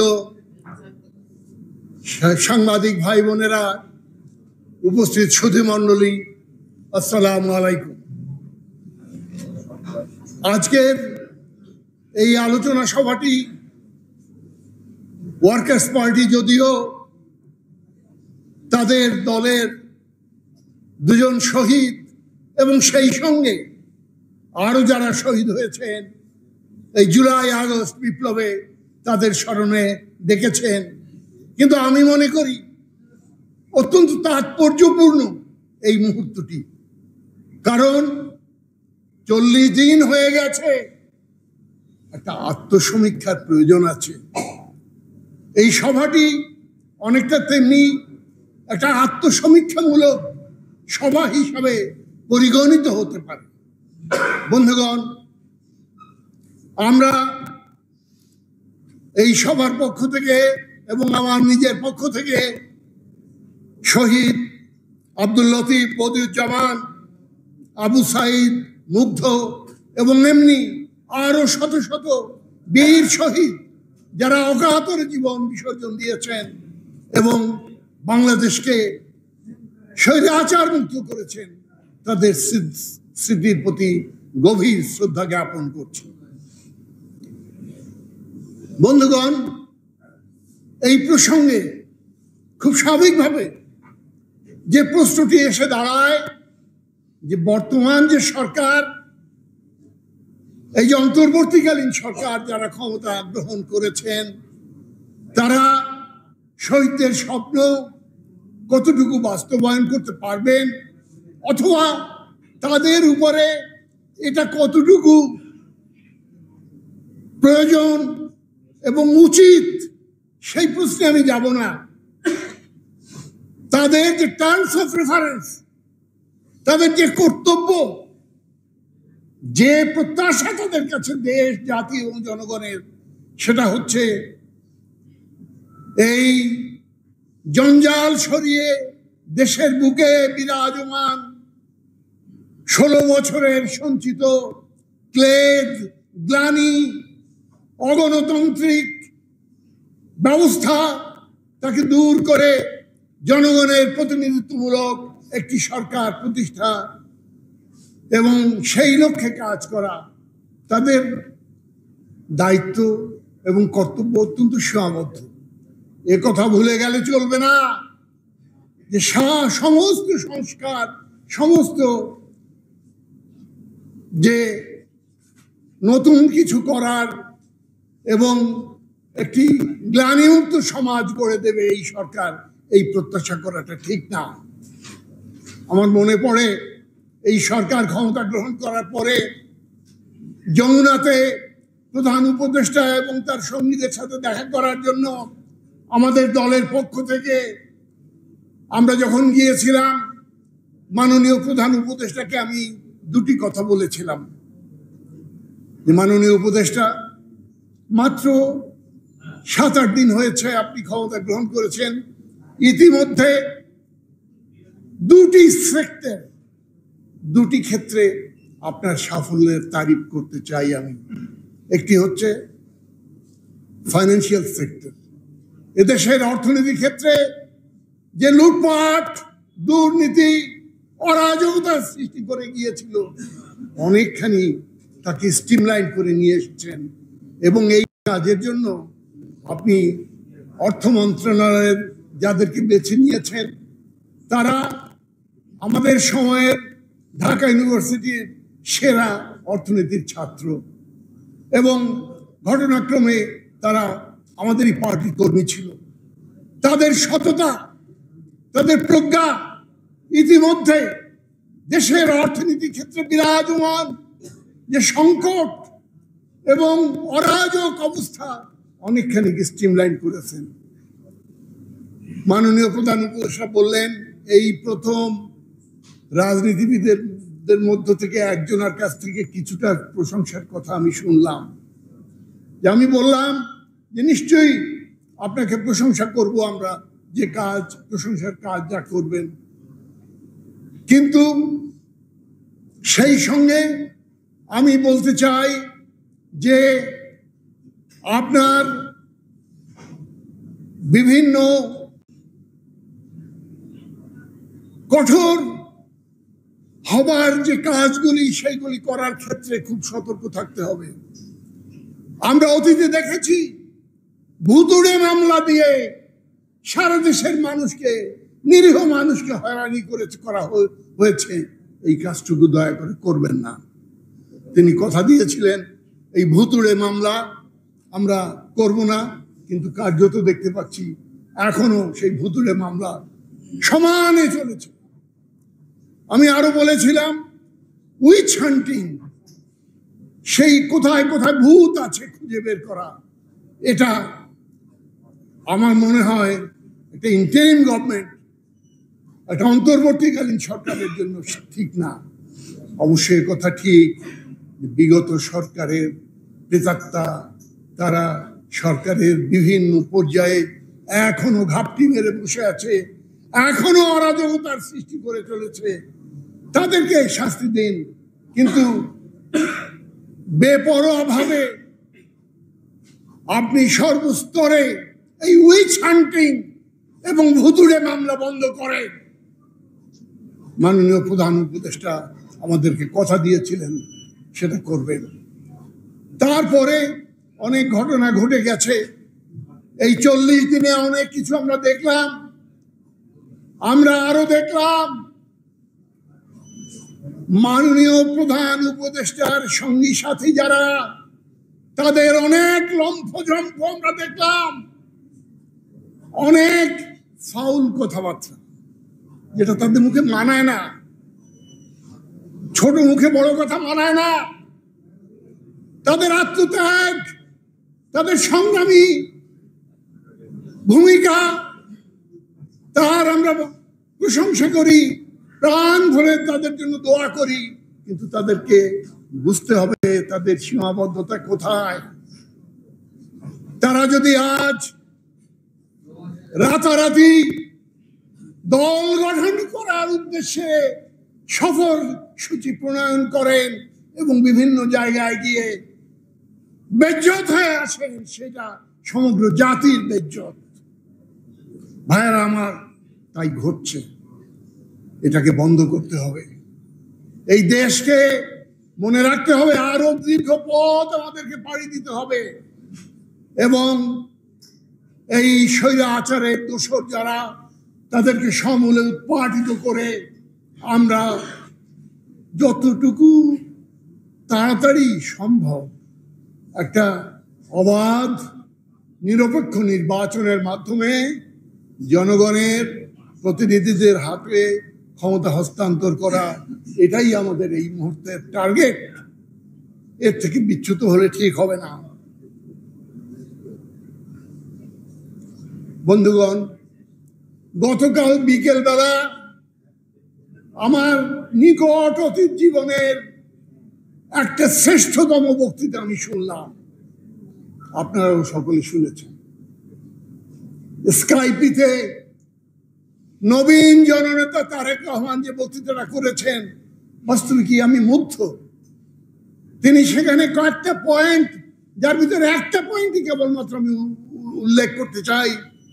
তিনি বলেছেন এই সরকারকে কোনোভাবে ব্যর্থ হতে দেওয়া চলবে না যদি এই সরকার নিজেরা তাদের কৃতকর্মের ফলে ব্যর্থতা যদি ডেকে নিয়ে না আসেন। কথাটা আমার খুবই ভালো লেগেছে। বাস্তবিকই আপনার আমার জন্য, আমার দেশ মাতৃকার জন্য এই সরকারকে কিছুতেই ব্যর্থ হতে আমরা দিতে পারি না।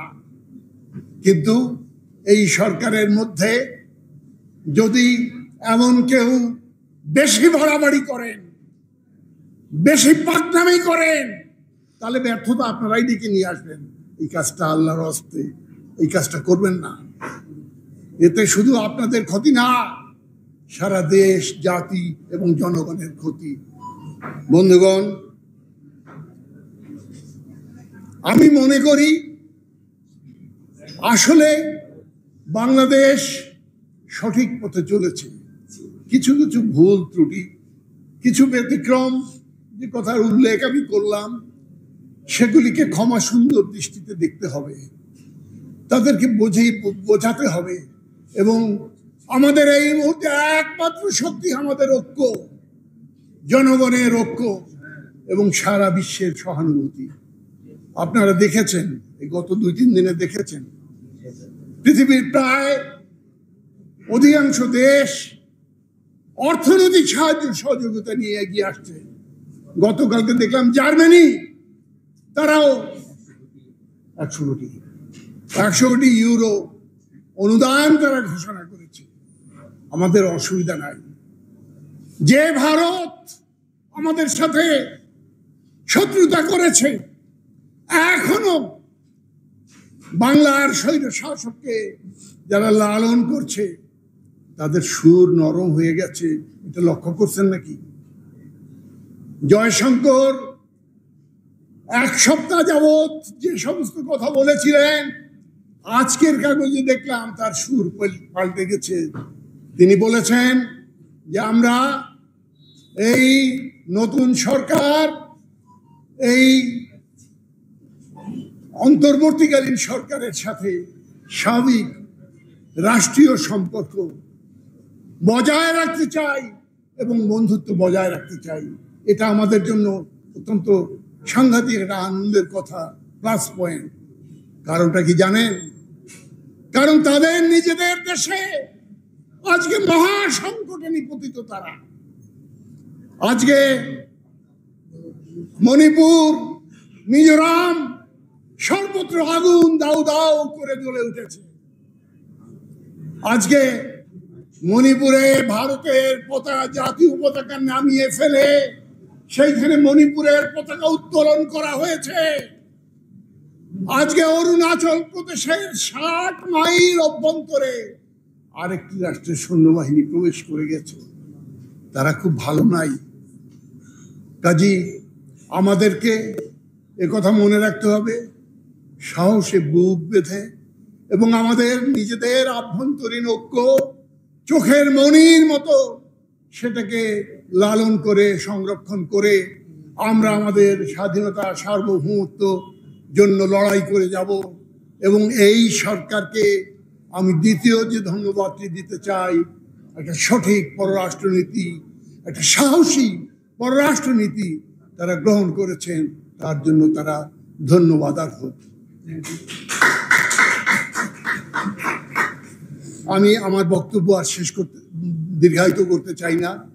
আপনাদের সকলকে ধন্যবাদ জানিয়ে আর একবার আমি বলতে চাই, এই মুহূর্তে আমাদের একমাত্র শক্তি আমাদের জাতীয় ঐক্য।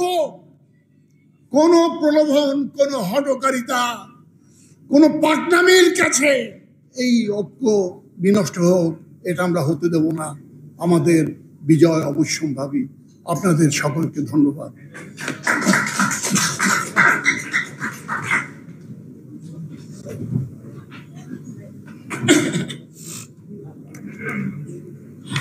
ধন্যবাদ বন্ধুগণ।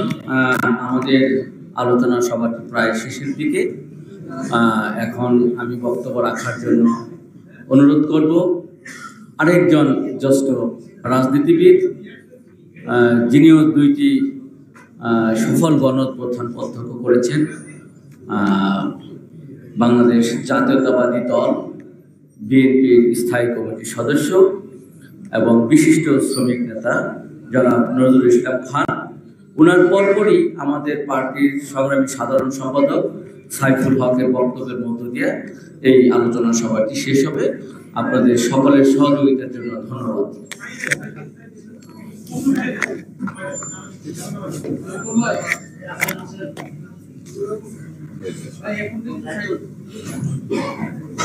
বিসমিল্লাহির রহমানির রহিম।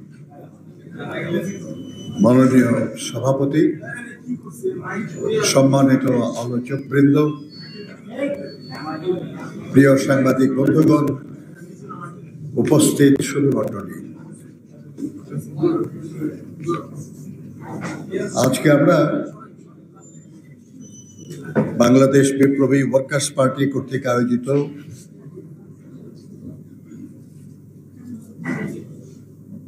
যে আলোচনায় এখানে অনেকক্ষণ ধরে আমাদের নেতৃবৃন্দের বক্তব্য শুনেছি এবং এখন আমরা আলোচনার শেষ পর্যায়ে। আমি আমার আলোচনার শুরুতেই অতি সম্প্রতি সংঘটিত বাংলাদেশের ইতিহাসে এক দৃষ্টান্তমূলক অধ্যায় সৃষ্টিকারী যে গণঅভ্যুত্থান, সেই গণঅভ্যুত্থানের শহীদ আমাদের বিপ্লবী ওয়ার্কার্স পার্টির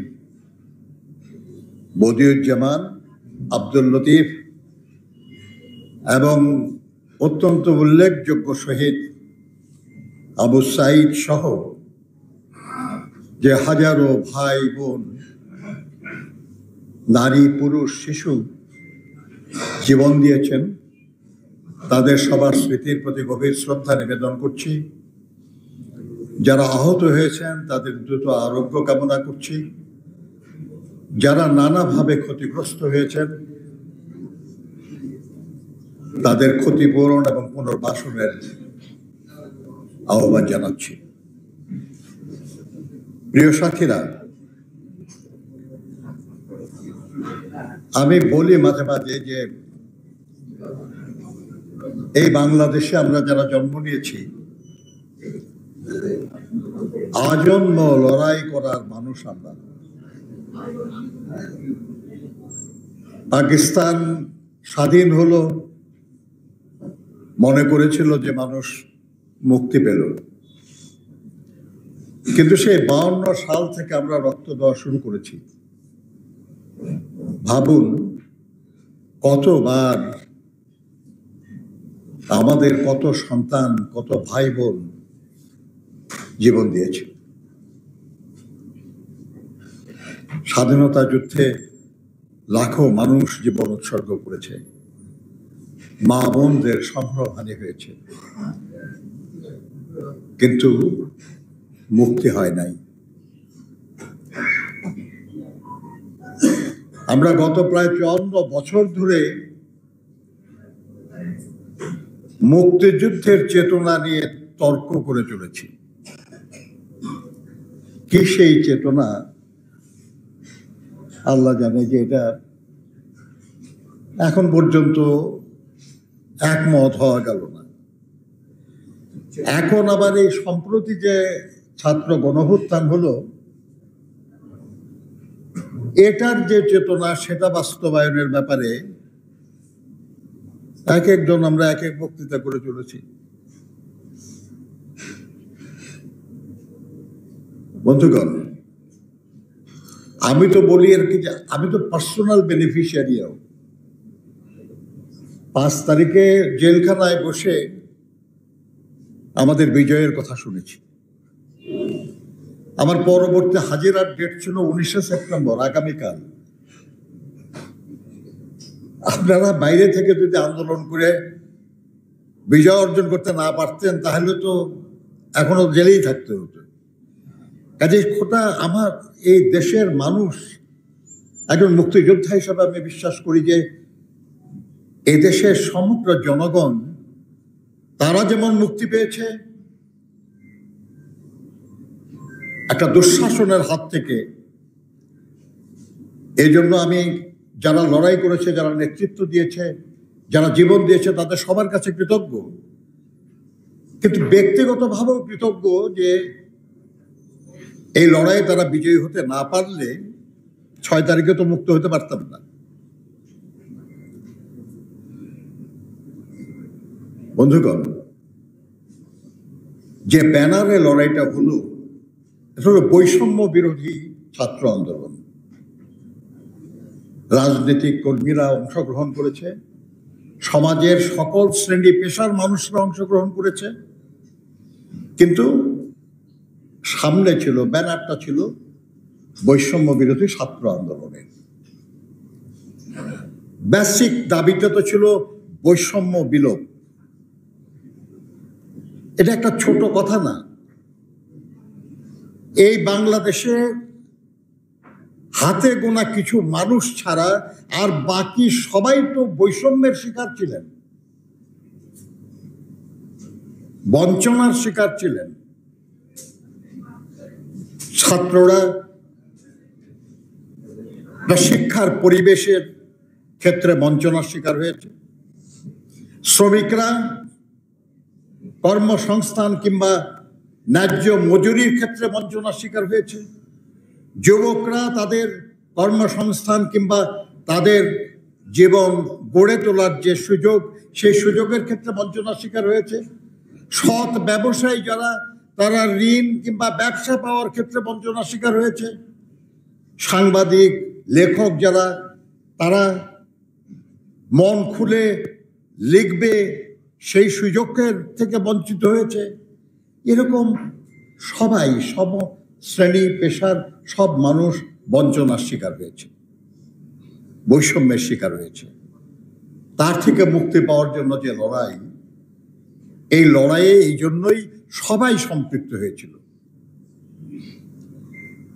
এখন আমার বন্ধু বলেছেন, সঠিক বলেছেন তারা আর কি, যে এটা একদিনের, 2 দিন, 5 দিন, 1 মাসের লড়াই ছিল না।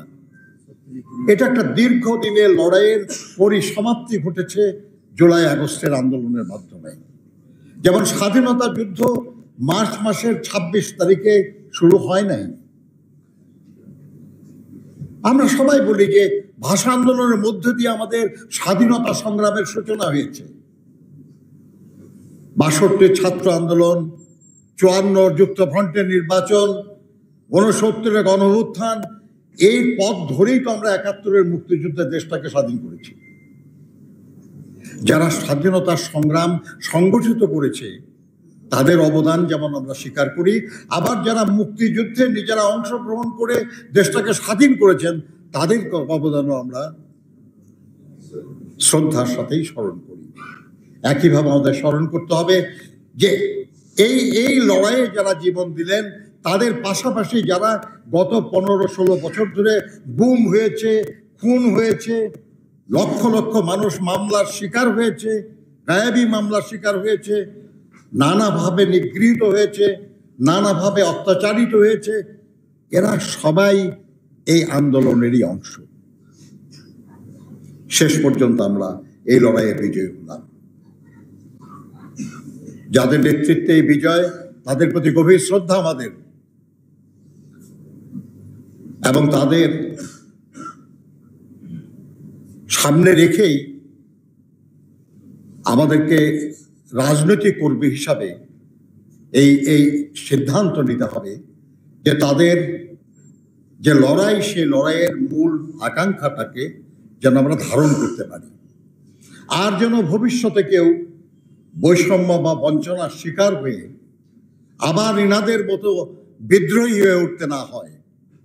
নিজেদের স্বার্থেই রাজনৈতিক নেতাকর্মী আমরা যারা আছি আমাদের এটা করতে হবে। সংস্কার তো একটা কন্টিনিউয়াস ইস্যু। আমরা সংস্কার চাই বলেই তো আমরা বলছি যে আমাদের দেশের সংবিধানে লিপিবদ্ধ করা হয়েছে যে তার প্রায় 1/3 বেশি অপরিবর্তনীয়, কখনো পরিবর্তন করা যাবে না। অর্থাৎ পরবর্তী পার্লামেন্টে যারা 3/4 যদি একমত হয় কিংবা সবাই যদি একমত হয় তাহলেও বদলাতে পারবে না। এটা হয়। আমি আজকে নিজেকে খুব বুদ্ধিমান মনে করে বললাম যে এটা হলো সঠিক, ভবিষ্যতে আর কেউ এর কোনো পরিবর্তন করতে পারবে না। এটা ভুল।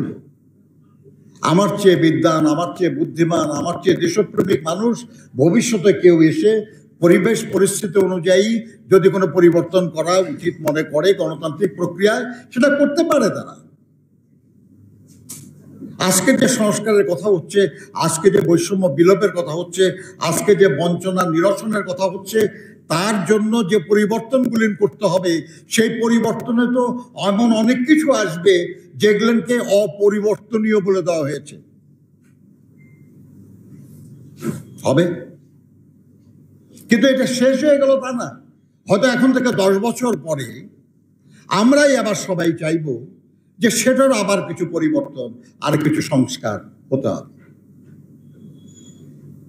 এই সংস্কার তো সংবিধানে সংস্কার দরকার, ব্যবস্থায় সংস্কারের দরকার, ভাবনায় সংস্কার দরকার, কর্তব্য সম্পাদনের যে প্রক্রিয়া সেখানে সংস্কারের দরকার, অনেক কিছুতে। এখানে একজন বলেছেন যে নির্বাচনী আইনে সংস্কার দরকার, নির্বাচন ব্যবস্থায় হয়তো সংস্কার দরকার, কিন্তু আমাদের ভাবতে হবে শুধু এই সব সংস্কারই কি একটা অন্তর্বর্তীকালীন সরকার করে দেবে?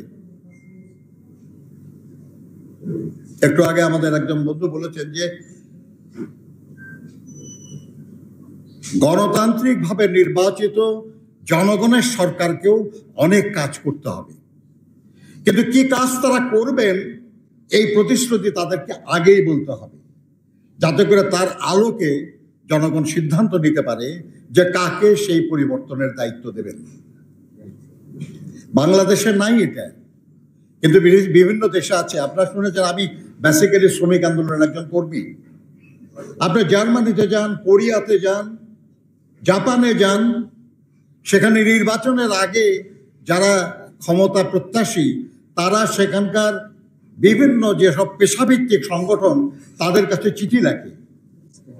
তারা বলে যে আমরা রাষ্ট্র পরিচালনার দায়িত্বে যেতে চাই, নির্বাচনে অংশ নিতে চাই, আমরা নির্বাচিত হলে এই করব, আপনারা আমাদেরকে সহযোগিতা করুন, সমর্থন করুন। বিভিন্ন সংগঠন তারা নিজেরা বসে আলোচনা করে সিদ্ধান্ত নেয় যে তারা কোন দলকে সমর্থন করবে, এবং তারা যাদেরকে সমর্থন করে মূলত তারাই জেতে। আমি জার্মানির শ্রয়েডার যে চ্যান্সেলর হয়েছিল,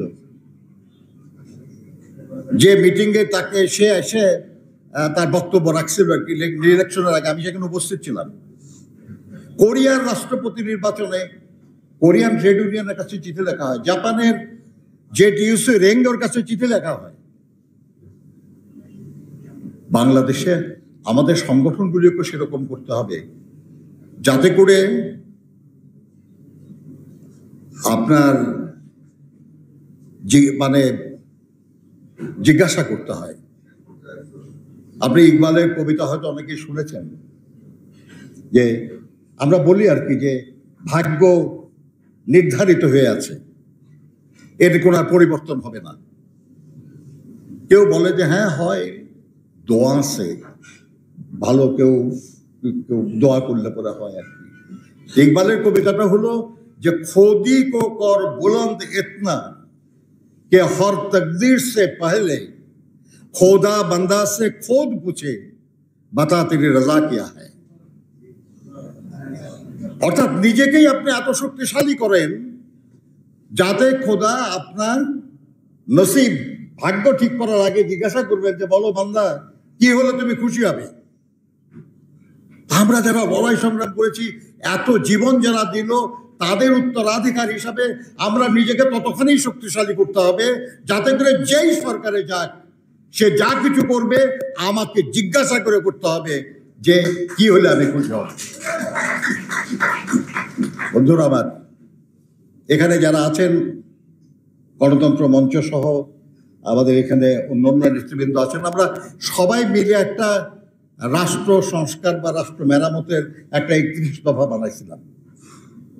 কিন্তু সেটা ছিল এরকম যে এই সরকার কোনো দাবি মানবে না, আন্দোলনের মাধ্যমে সরকারের পতন ঘটিয়ে নির্বাচনের মাধ্যমে ক্ষমতায় গেলে আমরা এই কাজগুলি করব। আজকে ঘটনার পরিবর্তন হয়ে গেছে, একটা নতুন অন্তর্বর্তীকালীন সরকার আসছে, তারা সংস্কার করতে চায়। আমাদের সেসব আকাঙ্ক্ষার কিছু অংশ এই সরকারের দ্বারাই পূরণ হতে পারে, কিন্তু যা হবে না সেটা পূরণ করার দায়িত্ব তো আমাদেরকে নিতে হবে। জনগণের সামনে সেই প্রতিশ্রুতি থাকতে হবে, থাকা না খালি এমন একটা ব্যবস্থা অন্তত করতে হবে যাতে করে সকলেরই দায়বদ্ধতা থাকে।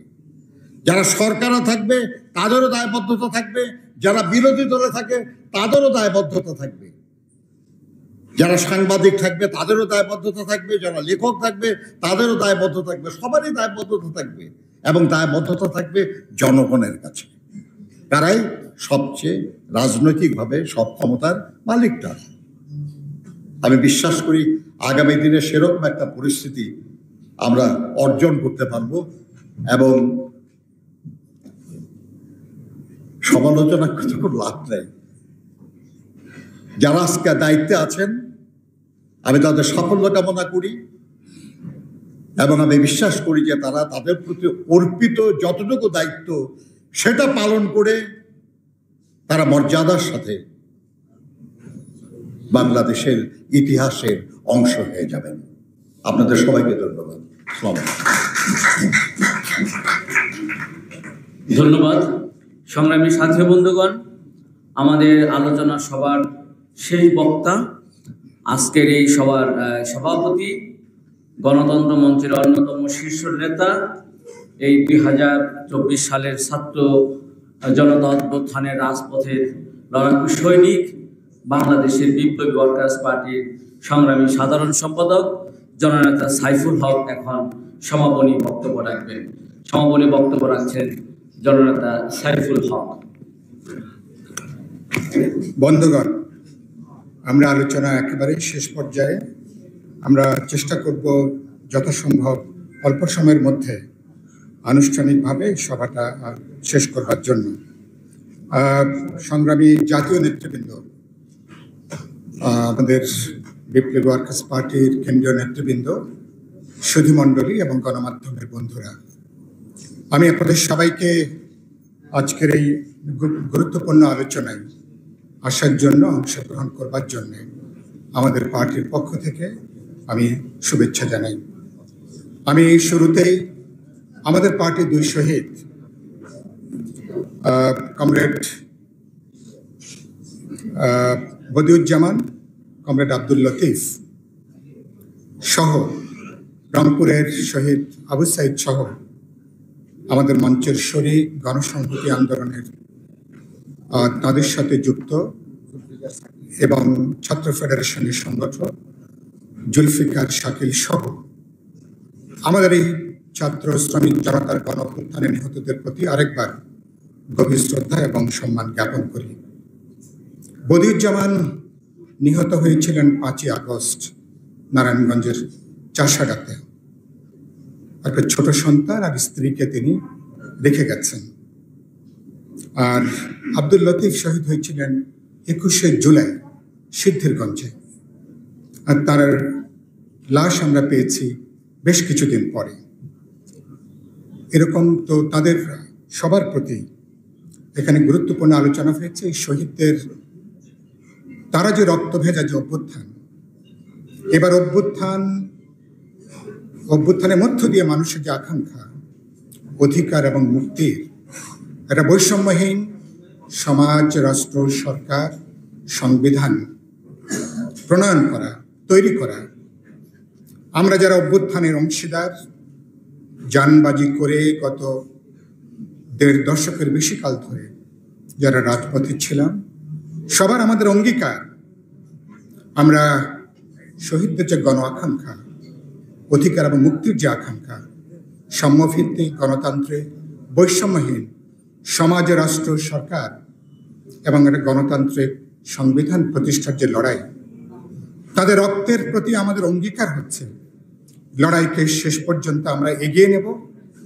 বাংলাদেশকে পুরনো জমানার যে রাজনীতি, দুর্বৃত্ত, মাফিয়া, সন্ত্রাসী যে রাজনীতি, সেই রাজনীতির পঙ্কে কোনোভাবেই যাতে বাংলাদেশ না যায়, রাজপথে কোটি কোটি মানুষকে অতন্দ্র প্রহরার মতন থেকে অভ্যুত্থানের সাফল্যকে রক্ষা করতে হবে, আমাদের অধিকারকে অর্জন করতে হবে।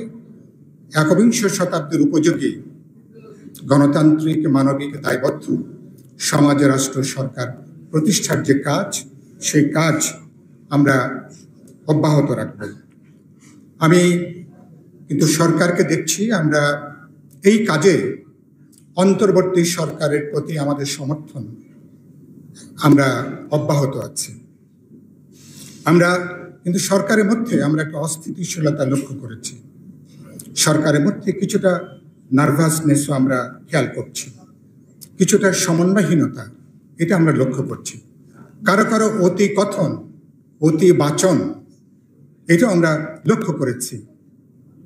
আগে অতি কথনের বলার পরে কেউ কেউ এখন আবার দেখি পুরোপুরি চুপ হয়ে গেছেন। এগুলো কিসের লক্ষণ সেটা খুব ভালো করে জানি না আমরা। কিন্তু আমরা সরকারকে পরিষ্কার করে বলেছি, আপনাদের ম্যান্ডেট হচ্ছে 16 বছর ধরে যে ঘরটা আবর্জনা জমেছে, ঘরটাকে কিছুটা বাসযোগ্য করবেন, কিছুটা আবর্জনাকে পরিষ্কার করবেন। ছাত্র, তরুণ, জনতা, বিরোধী দল, জনগণের সকল অংশ, শিক্ষক, অভিভাবক সবাইকে আস্থার মধ্যে নেবেন। এরা কেউ আপনাদের প্রতিপক্ষ না, কিন্তু কোনো কোনো উপদেষ্টার বক্তব্যের মধ্য দিয়ে আমরা কিছু দম্ভ, অহমিকা, এটা আমরা লক্ষ্য করেছি।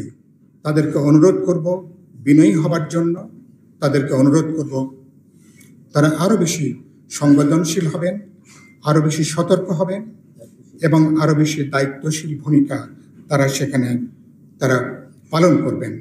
অভ্যুত্থান ছাত্র শ্রমিক জনতা যারা শহীদ হয়েছেন আপনারা সবাই জানেন।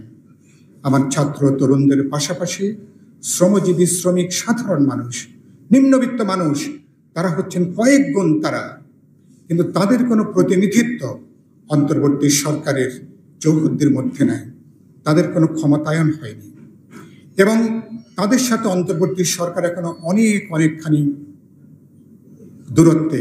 অন্তর্বর্তী সরকার এখনো তারা অবস্থান আমরা দেখছি।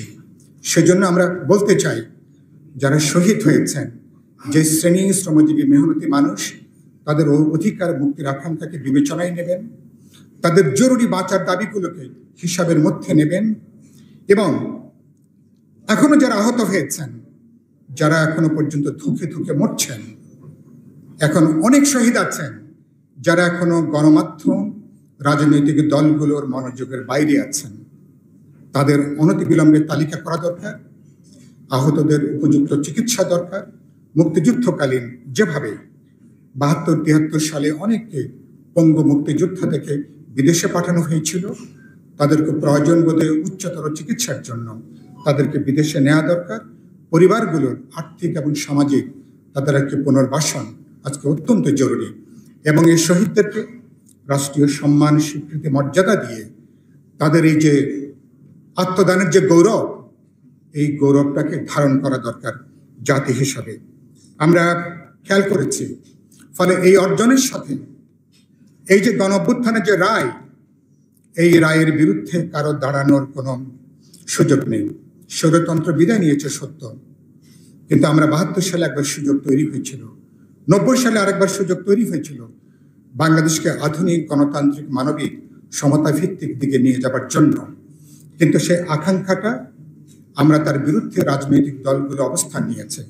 মানুষের আশা দুরাশায় পর্যবসিত হয়েছে, স্বপ্ন অনেক সময় দুঃস্বপ্নে এটা পর্যবসিত হয়েছে।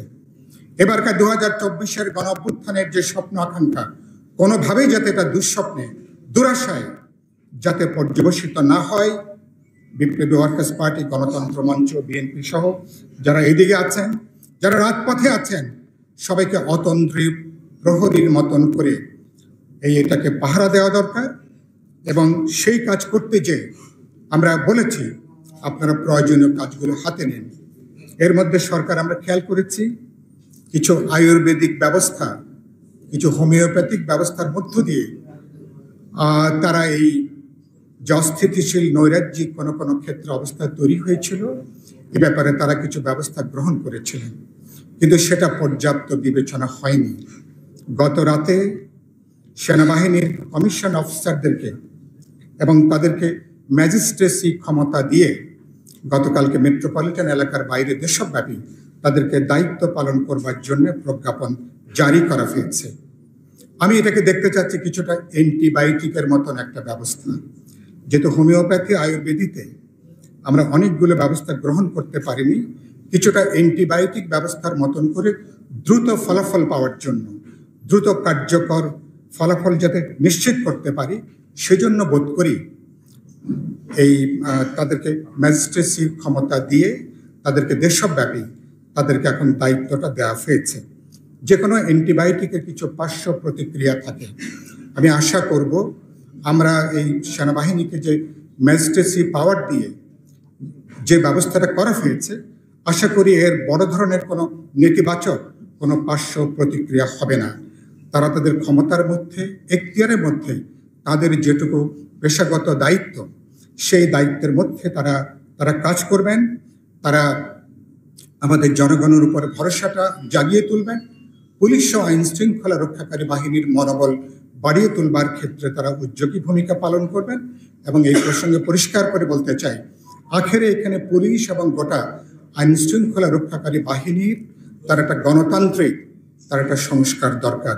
পুলিশের লোগো এবং পুলিশের পোশাকটাও পরিবর্তন করে আমি মনে করি মানুষের আকাঙ্ক্ষার জায়গা থেকে দ্রুত এ ব্যাপারে অন্তর্বর্তী সরকার নতুন লোগো এবং নতুন পোশাক দিয়ে, এখনো 186 জন পুলিশ কাজে তারা যোগ দেয়নি, সর্বশেষ গতকালকের রিপোর্ট অনুযায়ী তারা কাজে যোগ দেবেন। তাদেরকে আত্মবিশ্বাস ফিরিয়ে আনা হবে। রাষ্ট্রের একটা পেশাদার বাহিনী সংস্থা হিসাবে এই বাহিনীগুলোকে যাতে আমরা গড়ে তুলতে পারি, আমি আশা করি সে ব্যাপারে উদ্যোগ নেওয়া হবে। এখানে 6টা কমিশন গঠন করা হয়েছে। আমরা এটা খুবই ইতিবাচকভাবে এটাকে আমরা দেখতে চাই, কিন্তু এটার জন্য 3 মাস সময় কোনো দরকার নেই। আমি মনে করি যারা কমিশনের দায়িত্বপ্রাপ্ত আছেন ইতিমধ্যেই অনেকগুলো হোমওয়ার্ক তাদের করা আছে। এটা 1 থেকে 1.5 মাসের মধ্যেই সমস্ত কাজগুলো করা সম্ভব, এবং আমরা রাজনৈতিক দল, জনগণের বিভিন্ন অংশ আমরা তৈরি আছি আপনাদেরকে সর্বোচ্চ সহযোগিতা দেওয়ার জন্য। আমি মনে করি অন্তর্বর্তী সরকার তাদের গুরুত্বপূর্ণ কাজ হচ্ছে সংস্কারের সমস্ত এজেন্ডাগুলোকে মডারেটর হিসেবে এক জায়গায় করুন। কোন কোন কাজগুলো আপনারা সীমিত সময়ের মধ্যে আপনারা শেষ করবেন, আর কোন কোন কাজগুলো বিরোধী রাজনৈতিক দলগুলোর সাথে আলাপ আলোচনা করে পরবর্তী নির্বাচিত জাতীয় সংসদ, নির্বাচিত জনপ্রতিনিধিরা সেই কাজগুলো করবেন, সেটাও আলাপ আলোচনা করে নির্ধারণ করা সম্ভব। নজরুল ভাই যে কথাটা একটু আগে উল্লেখ করছিলেন, সংবিধানের এরকম কিছু ধারা আছে যে এমনকি গোটা সংসদ চাইলেও সেটা পরিবর্তন করতে পারবে না। একটা সংসদ যদি এরকম আইন যদি প্রণয়ন করতে পারে, তাহলে গণঅভ্যুত্থানের মধ্য দিয়ে আগামীতে যে জাতীয় নির্বাচন হবে, সার্বভৌম যদি সংসদ হয়ে থাকে, সেই সংসদ প্রয়োজন বোধে যে কোনো অগণতান্ত্রিক, যে কোনো ব্যক্তিকেন্দ্রিক, জন আকাঙ্ক্ষার পরিপন্থী যে কোনো আইনের তারা পরিবর্তন করতে পারবেন, প্রয়োজন বোধে পুনর্লিখন করতে পারবেন, নতুন আইন, নতুন ধারা তারা সেখানে যুক্ত করতে পারবেন। আর কমিশনকে বলতে চাই, অনেকগুলো কমিশন করেছেন দেশের সংখ্যাগরিষ্ঠ মানুষের কল্যাণের জন্য। এ পর্যন্ত আমরা কোনো কমিশন গঠন দেখিনি। শ্রমজীবী মানুষের জন্য জাতীয় ন্যূনতম মজুরি কমিশনের ব্যাপারে আমরা দেখতে চাইব অন্তর্বর্তী সরকার কার্যকর উদ্যোগ নেবেন, সবার সঙ্গে আলাপ আলোচনা করে এটা তারা শেষ করবেন।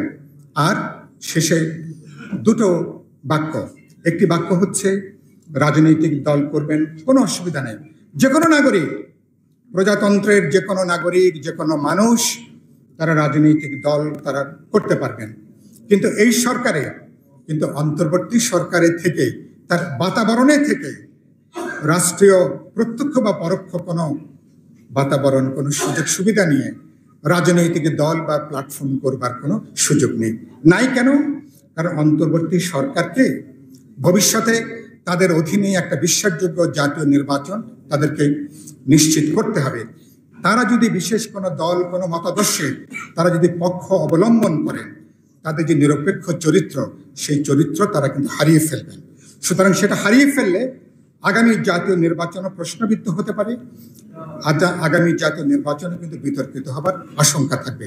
সেজন্য অন্তর্বর্তী সরকারকে বলবো, আপনারা আশা করি বিরোধী রাজনৈতিক দল, জনগণের সকলের সাথে আলাপ আলোচনা করে বোঝাপড়ার মধ্য দিয়ে আপনারা বাকি কাজগুলো সম্পন্ন করবেন।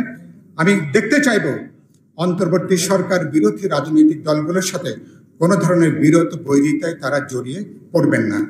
আমরা আপনাদেরকে সহযোগিতা করতে চাই। অন্তর্বর্তী সরকার সফল হবে, বাংলাদেশের গণঅভ্যুত্থানের যে আকাঙ্ক্ষা, সে আকাঙ্ক্ষা বাস্তবায়িত হবে। আপনারা সংস্কার উদ্যোগগুলো শুরু করবেন, এটাকে শেষ করবে পরবর্তী নির্বাচিত জনপ্রতিনিধিরা, নির্বাচিত জাতীয় সংসদ। আমি বিশ্বাস করতে চাই সেই পথে আমরা হাঁটতে পারবো। এখানে আর দ্রব্যমূল্যের যে পরিস্থিতি, অনেকগুলো জায়গা আছে, তাদের অনেকগুলো কাজ আছে, আশা করি সে ব্যাপারে আপনারা উদ্যোগ নেবেন। আর শেষ কথা বলতে চাই, একজন বলেছেন তিনি নাকি আশেপাশে আছেন, টুপ করে তিনি ঢুকে পড়বেন। টুপ করে ওনার ঢুকে পড়ার দরকার নেই। বাংলাদেশের মানুষ দেখতে চায় যে আপনি বাংলাদেশে আসবেন, আপনি আইনের কাছে আপনি আত্মসমর্পণ করবেন, এবং সুতরাং আইনের কাছে যে বক্তৃতা 16 বছর ধরে আপনি করেছেন বিরোধী রাজনৈতিক দলগুলোর উদ্দেশ্যে, যে আপনি অপরাধ না করলে, অন্যায় না করলে আপনার তো পালিয়ে যাবার কোনো কারণ নেই। আমি বিশ্বাস করব আপনার এবং আপনার দলের রাজনৈতিক ভবিষ্যৎটাকে করবার জন্য আপনি ফিরে আসবেন, আপনি আইনের কাছে আত্মসমর্পণ করবেন। এখন যে অপরাধ ট্রাইব্যুনালে যদি আপনার বিচার হয়, নিশ্চয়ই সেখানে আপনি এবং আপনার বন্ধুরা, আপনার সহযোগীরা তারা আত্মপক্ষ সমর্থনের সুযোগ পাবেন। এবং এই বিচার কোনো প্রতিশোধ, প্রতিহিংসার কোনো বিষয় নয়। বাংলাদেশে যুদ্ধ অপরাধের বিচার যেমন কোনো প্রতিশোধ, প্রতিহিংসার বিচার ছিল না, আমি বিশ্বাস করি এবার যে গণহত্যা, এবার যে অন্যায় সংগঠিত হয়েছে, তার বিচারও কোনো প্রতিশোধ প্রতিহিংসার কোনো বিষয় নয়। ন্যায় বিচার এবং আইনের শাসন, জাস্টিস নিশ্চিত করবার জন্য এই উদ্যোগগুলো আজকে নেওয়া দরকার। কথা বলে আপনাদের সবাইকে শুভেচ্ছা, অভিনন্দন, ভালোবাসা জানিয়ে, শহীদদের প্রতি শ্রদ্ধা জানিয়ে আমার বক্তব্য এখানে শেষ করছি। সবাইকে শুভেচ্ছা এবং অভিনন্দন, এবং আজকের আলোচনা সভা আমরা এখানে সমাপ্ত ঘোষণা করছি। সবাইকে ধন্যবাদ।